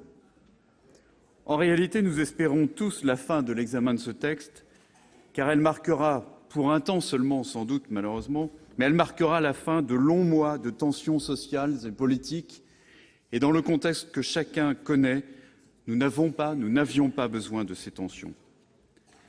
Votre projet, Madame la Ministre, n'avait que très peu de chances d'aboutir tel que vous l'aviez imaginé, et ce pour plusieurs raisons.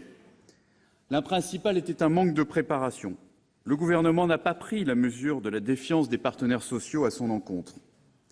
Après une succession de réformes mal engagées et d'échecs politiques, une défiance d'ailleurs largement partagée par nos concitoyens.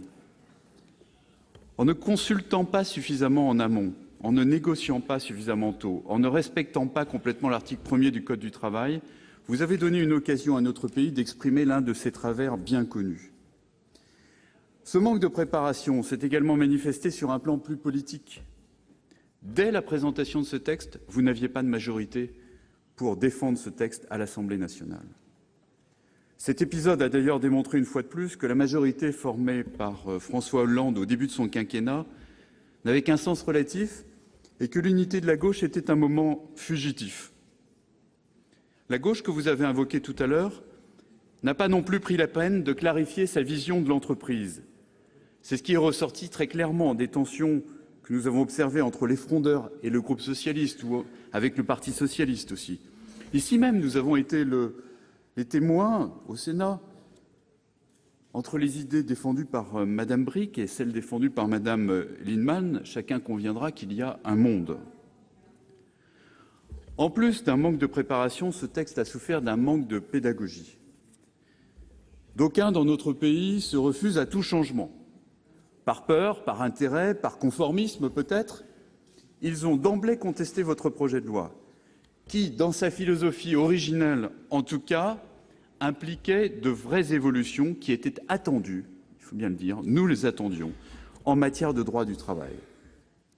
Ces personnes qui s'opposent systématiquement savent utiliser l'opinion publique pour défendre leur position, elles savent mobiliser, savent jouer sur les peurs, sur les frustrations, et elles ne font preuve d'aucune retenue lorsqu'il s'agit de contester la moindre réforme. Eh bien, Madame la Ministre, avec le gouvernement, vous n'avez pas su les contredire, vous n'avez pas su expliquer à nos concitoyens vos objectifs, votre conception du monde du travail, votre conception de la négociation collective, de la médecine du travail, et je pourrais évoquer d'autres termes.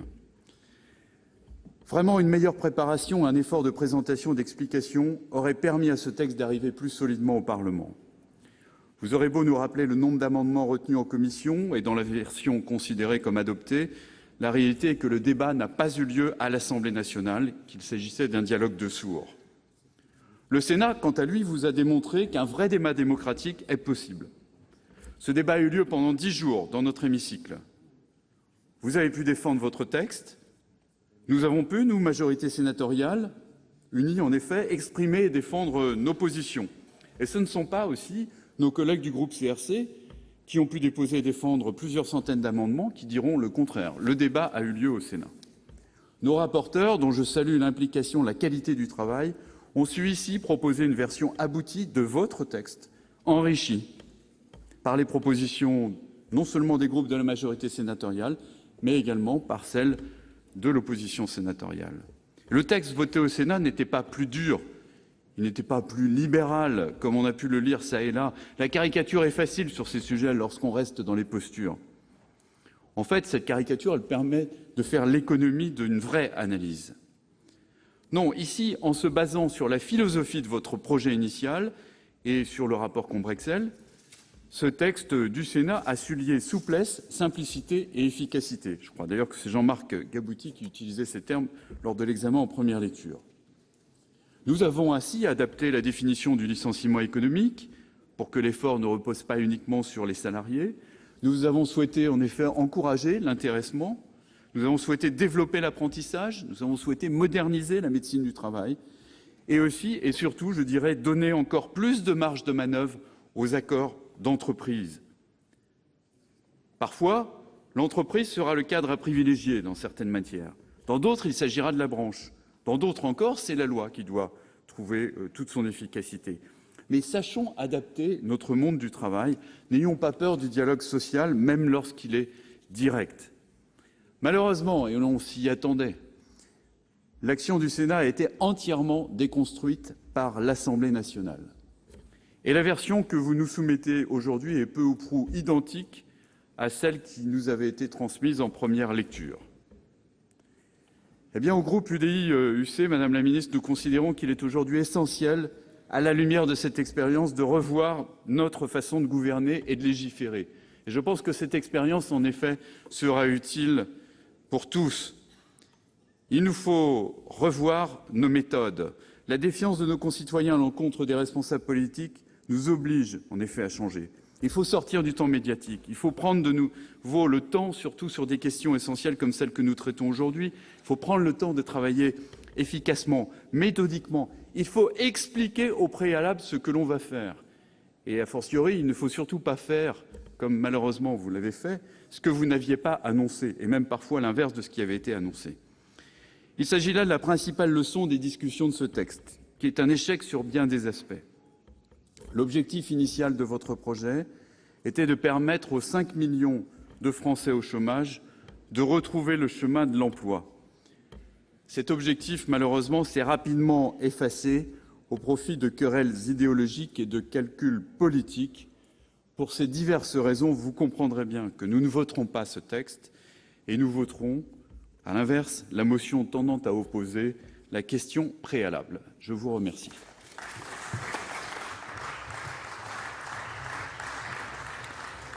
La discussion générale est close. Madame la ministre, vous vouliez prendre la parole?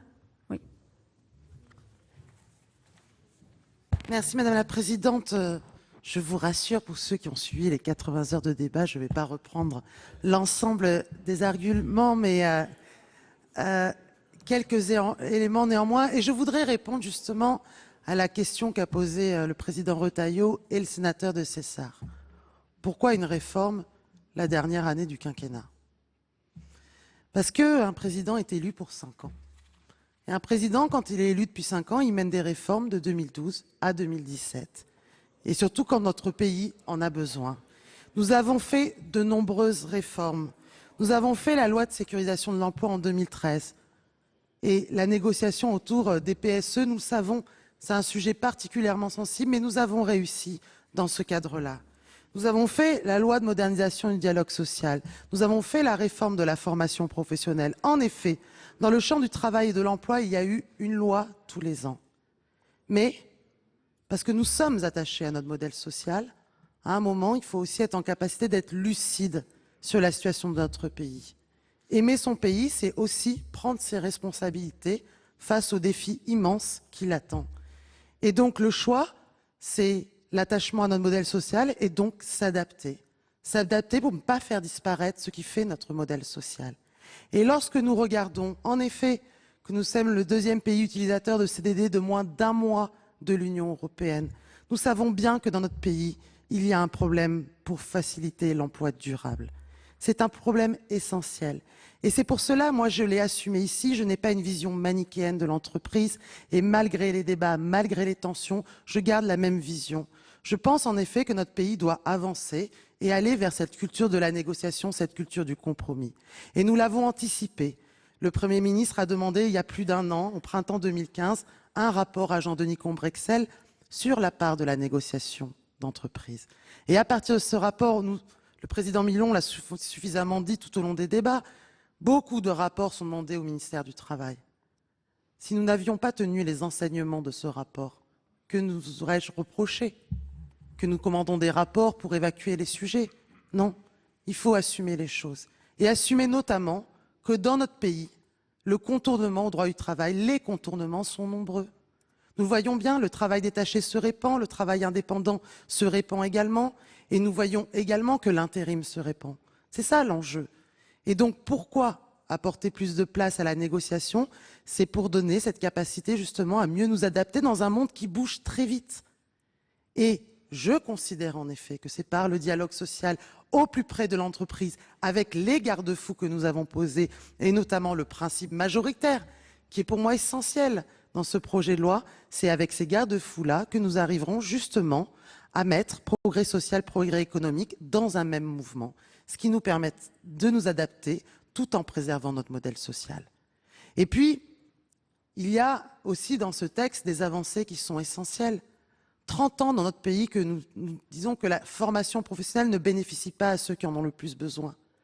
Poser un droit universel à la formation, abonder les comptes des salariés les moins qualifiés, développer la formation des demandeurs d'emploi, développer la garantie jeune. Moi, je n'opposerai jamais l'apprentissage à la garantie jeune. Je suis bien sûr une défenseur de l'apprentissage. 7 jeunes sur 10 trouvent un emploi. D'ailleurs, 20 ans que c'était tabou, on ne voulait pas ouvrir les titres professionnels du ministère à l'apprentissage. Je l'ai fait en 6 mois. Et vous le savez, en tant que président de région, vous avez reçu mon courrier. C'est quelque chose qui est aujourd'hui développé et qui est essentiel. Parce que pour une partie des jeunes, cela permet de répondre. Mais la garantie jeune, ce n'est pas une allocation. Ce n'est pas une allocation, la garantie jeune. Je l'ai toujours dit. C'est surtout pas cela. C'est un dispositif d'accompagnement. C'est un contrat gagnant-gagnant entre le jeune et la mission locale. Et ça leur permet d'être mis en situation professionnelle. C'est tout sauf une allocation. Et pourquoi? Alors oui, vous avez raison, monsieur le sénateur Zogueto, il y a eu des erreurs de pédagogie. Je les ai assumées. En première lecture, j'avais l'occasion de le dire.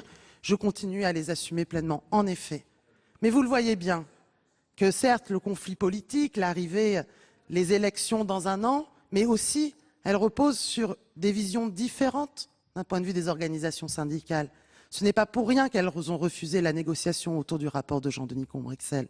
Et ces difficultés, ces analyses différentes dans le front syndical, elles ne sont pas nouvelles. Nous ne racontons pas d'histoire. Vous vous souvenez, le débat autour des retraites complémentaires à l'automne dernier. Vous savez bien une organisation syndicale a décidé de boycotter depuis maintenant de nombreuses années les conférences sociales. Vous savez bien que sur les ANI, depuis de nombreuses années, certaines organisations syndicales ne signent pas les ANI. Donc ne réinventons pas non plus un décor parfait où tout le monde s'entendrait particulièrement bien et tout le monde serait en capacité de trouver ensemble les solutions. Non, nous avons touché à des visions différentes. Des visions différentes, et je ne suis pas là en train d'opposer le culte de la loi avec le contrat. Non, je crois que dans notre pays, nous avons besoin justement d'avoir la loi, le code du travail, d'avoir également des conventions, des branches beaucoup plus fortes. Si nous devons restructurer les branches, c'est bien parce que la négociation n'est pas suffisamment dynamique. Et puis, nous avons aussi la négociation au sein des entreprises. Alors, de quoi avons-nous souffert également? Mais de propos aussi caricaturaux. Quand j'entends encore la semaine dernière un jeune dire avec cette loi travail, les apprentis vont travailler 60 heures par semaine, comment voulez-vous, lorsque nous défendons tous l'intérêt général, quand il y a une telle posture, tels propos justement caricaturaux, comment voulez-vous justement gagner la bataille de l'opinion? Bien sûr, il y a eu des erreurs du gouvernement, je les assume pleinement. Mais je considère que le compromis que nous avons trouvé à chaque étape, notamment avec des organisations syndicales qui soutiennent ce texte, et d'ailleurs, monsieur le sénateur Vatrin, dans votre expression, je vois souvent que vous oubliez aussi que certaines organisations syndicales soutiennent ce texte. Mais sincèrement, ce texte est tout autre chose qu'un retour au XIXe siècle. Ce texte, c'est justement une confiance dans le dialogue social et en même temps des nouveaux droits pour nous adapter. Donc, bien sûr, quand on regarde les choses, on aurait bien sûr aimé espérer que les choses se passent différemment. Néanmoins, je suis sûre que quand le compte personnel d'activité sera ouvert pour certains de nos salariés et de nos concitoyens, quand les travailleurs, les artisans, les commerçants auront droit à la formation dès janvier 2018, quand nous aurons autant de jeunes qui trouveront un emploi, parce que ce sont les jeunes les plus précaires, justement, qui sont visés grâce à la garantie jeune. Lorsque, dans le cadre des contrats saisonniers, nous améliorerons le sort des saisonniers, je suis persuadée que les 5 mois que nous avons vécus et qui vont peut-être se poursuivre, seront derrière nous. Et c'est ça aussi, le sens de l'État, le sens de l'intérêt général, c'est de continuer aussi à avancer lorsqu'on croit à son pays. Je vous remercie. Merci Madame la Ministre. Nous passons à la discussion de la motion tendant à opposer la question préalable. Messieurs Jean-Baptiste Lemoyne, Jean-Marc Gabouty et Michel Forissier, au nom de la Commission des affaires sociales, ont déposé une motion distribuée sous le numéro 1 tendant à opposer la question préalable au texte en discussion. Monsieur Alain Milon a maintenant la parole pour défendre la motion.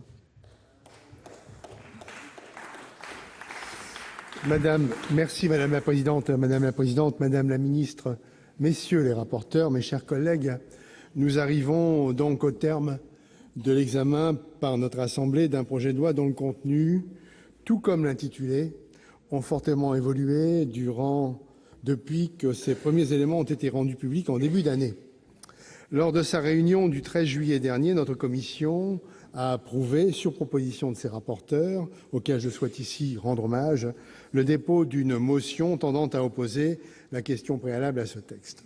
Pourtant, dans un contexte social tendu, le Sénat, et ça a été dit, a procédé à l'examen approfondi de ce texte en première lecture après que nos collègues députés en ont été privés par le gouvernement en raison du recours à la procédure de l'article 49, alinéa 3 de la Constitution. La commission des affaires sociales, je vous le rappelle, a consacré le 1er juin dernier près de 13 heures à l'examen du projet de loi et à l'élaboration de son texte. Sur 411 amendements déposés, 201 avaient été adoptés, dont 155 émanant des rapporteurs.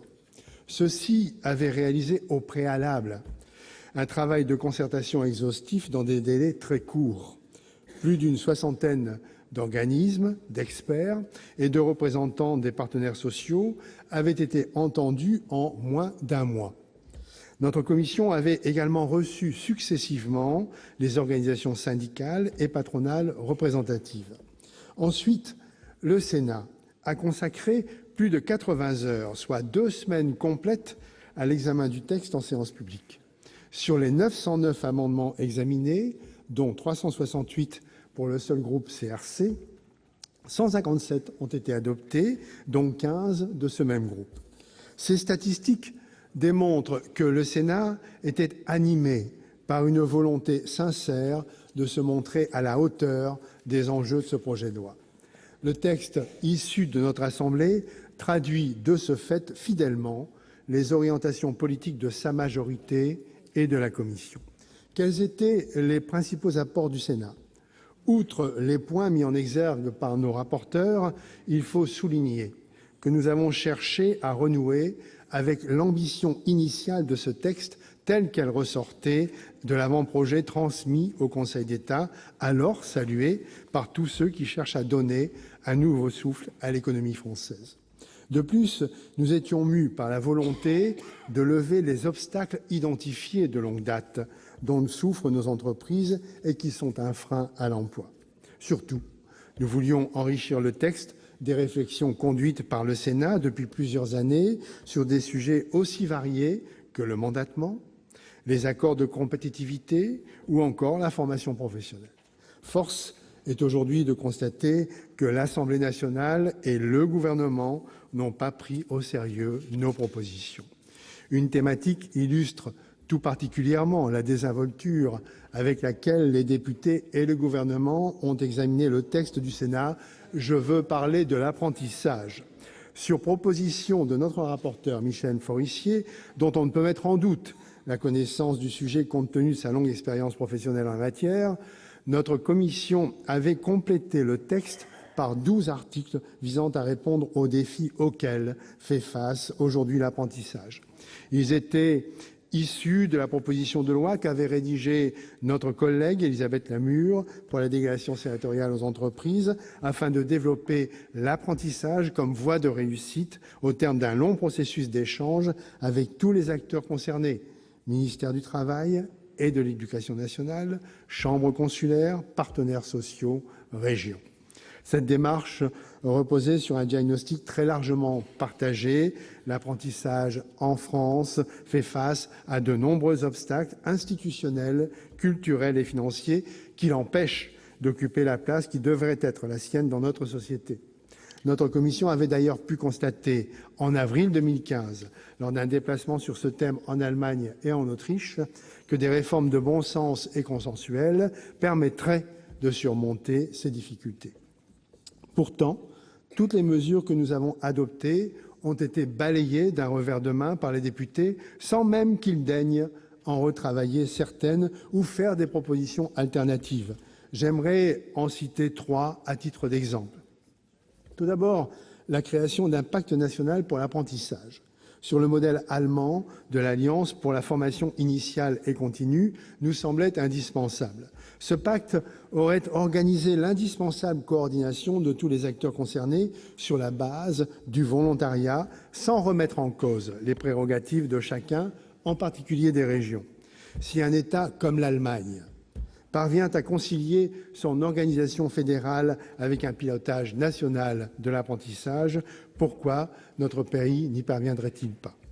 Ensuite, la formation des élèves sur les métiers, aujourd'hui pour le mieux lacunaire, devait selon nous être améliorée. C'est pourquoi nous avons proposé que les jeunes qui élaborent un projet d'orientation vers l'apprentissage puissent bénéficier, dès l'obtention du brevet et sous statut scolaire, du dispositif d'initiation au métier en alternance, le DIMA. Enfin, compte tenu du taux élevé de rupture prématurée des contrats d'apprentissage qui dépasse les 30% dans certaines filières, nous nous étions inspirés de l'exemple alsacien pour rendre obligatoire la médiation consulaire préalablement à toute rupture d'un contrat d'apprentissage. Il est profondément regrettable que de telles propositions aient été écartées sans discussion. Au-delà de la question de l'apprentissage, la plupart des apports du Sénat ne figurent plus dans le texte qui nous a été transmis, qu'il s'agisse de la simplification et de la sécurisation du cadre juridique applicable aux entreprises, du renforcement de leur compétitivité, de la prise en compte des spécificités des TPE et PME ou encore de la réaffirmation des missions de la médecine du travail. Dès lors, vous comprendrez aisément qu'il ne nous paraît pas nécessairement opportun de soumettre ce projet de loi à une nouvelle lecture, alors que la position de notre Assemblée a pu être largement développée en première lecture, mais n'est pas en mesure de faire davantage évoluer un texte sur lequel le gouvernement devra sans doute demain engager pour la troisième fois sa responsabilité pour la faire adopter par l'Assemblée nationale en lecture définitive. Nous voici arrivés au moment de dire à ce gouvernement non. Nous ne sommes pas d'accord avec votre projet de loi, pas d'accord avec le fond, qui n'existe pratiquement plus, et pas d'accord avec la forme. Voilà une loi qui aura cette particularité d'être applicable alors qu'elle n'aura été votée ni par l'Assemblée nationale, victime d'un 49.3 autoritaire, ni par le Sénat, victime de votre volonté de ne rien retenir, ni sur les idées excellentes qui auraient pu être positives, même si elles étaient polémiques, ni sur l'apprentissage, où nous avons montré une voie pragmatique de possible réussite enfin. Voilà un moment paradoxal, mes chers collègues, où après avoir tant critiqué le président Sarkozy pendant 5 ans et son Premier ministre François Fillon sur leur autoritarisme, alors qu'ils n'ont jamais utilisé le 49.3, jamais eu le moindre heurt dans la rue et jamais mis en danger la renommée internationale de notre pays, vous nous apprêtez à mettre en place une loi refusée par le pays tout entier, refusée par le patronat, les salariés, les travailleurs, après avoir attisé les rancœurs entre le privé et le public, vous nous montrez combien ce gouvernement tient peu de compte des demandes du pays. Ça va mieux, paraît-il. Ce n'est pas la réussite d'un événement sportif, réussite identique à celui de 1998, qui améliorera le moral du peuple français. Vous nous parlez, certains membres du gouvernement nous parlent souvent de la 6e République. Si celle-ci est à l'image de ces derniers mois, autant garder la 5e. Si, selon vous, il s'agit pour cette 5e République d'un coup d'État permanent, ce coup d'État permanent, c'est votre gouvernement et son Premier ministre en particulier qui le dirige et qui le met en place. Pour conclure, Madame la Ministre, malgré l'estime que je vous porte, et vous le savez, et j'adhère complètement aux propos de notre président Retailleau à votre sujet, j'invite le Sénat à voter la motion que vous soumet la Commission des affaires sociales.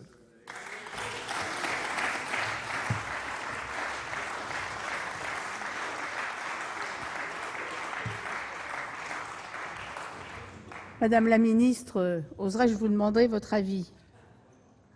Défavorable, Madame Merci. la Présidente.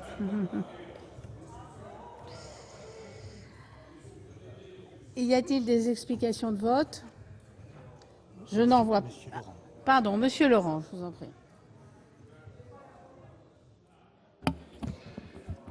Oui, je voudrais dire pourquoi le groupe CRC ne votera pas la question préalable déposée par la droite sénatoriale. Parce que nous n'en partageons aucune des deux motivations. La première, elle est évidente et explicite, c'est l'esprit de surenchère qui vous a animé dans le débat sur la première lecture du texte. non content de pousser les feux de cette loi que vous avez soutenue, dont vous avez soutenu le principe dès le premier jour aux côtés du MEDEF, vous avez cherché à en rajouter tout au long du débat dans le sens du démantèlement des garanties collectives et du Code du travail. Vous ne vouliez pas combattre l'article 2, vous vouliez pousser sa logique jusqu'au bout, comme ça a été rappelé tout à l'heure par le rapporteur Lemoine. Eh bien, c'est évidemment cette logique que nous combattons depuis le départ, et donc nous ne pouvons pas voter la question préalable au nom de cette motivation. La seconde motivation de la question préalable, on voit bien que c'est une petite habileté politique qui vous évite en vérité le vote final sur la loi. Vous ne voulez pas voter contre cette loi, et donc vous préférez utiliser l'arme de la question préalable. En quelque sorte, vous voulez cette loi, mais vous ne voulez pas laisser vos empreintes sur la scène du crime. Et vous utilisez cela, qui est une manière en fait de donner un blanc-seing au texte gouvernemental tel qu'il est sorti de l'Assemblée. Le résultat, évidemment, c'est un déni de démocratie supplémentaire, puisque ce texte n'aura jamais été discuté en séance à l'Assemblée avec 2,49.3 et il n'aura été discuté qu'une seule fois en séance au Sénat. C'est donc un texte majeur qui n'aura connu qu'une seule discussion en séance dans les deux hémicycles. Et Madame la Ministre, à propos du 49.3, vous nous dites que vous n'avez pas obtenu de compromis avec la droite et voilà pourquoi aujourd'hui il n'y a pas de poursuite du débat au Sénat, mais vous n'expliquez toujours pas pourquoi vous n'en avez pas obtenu avec votre majorité parlementaire, ni en première lecture, ni en deuxième lecture. Et c'est bien là le problème. Et ça nous donne à l'arrivée un état assez piteux de notre démocratie, puisque nous allons adopter un texte majeur sans qu'en vérité il n'ait jamais obtenu de bout en bout de majorité parlementaire. Alors pour ce qui nous concerne, vous savez que les organisations syndicales qui combattent ce texte ont annoncé qu'elles poursuivraient la mobilisation. Eh bien, nous resterons à leur côté et nous continuerons de porter cette voix dans l'hémicycle dès la rentrée. Bien. Je vais maintenant mettre aux voix la motion numéro 1 de messieurs Lemoine, Gabouty et Forissier, qui, au nom de la Commission des affaires sociales, tendant à opposer la question préalable. Je rappelle que l'adoption de cette motion entraînerait le rejet du projet de loi. J'ai été saisie d'une demande de scrutin public par la Commission des affaires sociales sur la motion tendant à opposer la question préalable. Je vous rappelle que l'avis du Gouvernement est défavorable. Il va être procédé au scrutin public dans les conditions fixées par l'article 56 du règlement. Le scrutin va être ouvert dans quelques instants.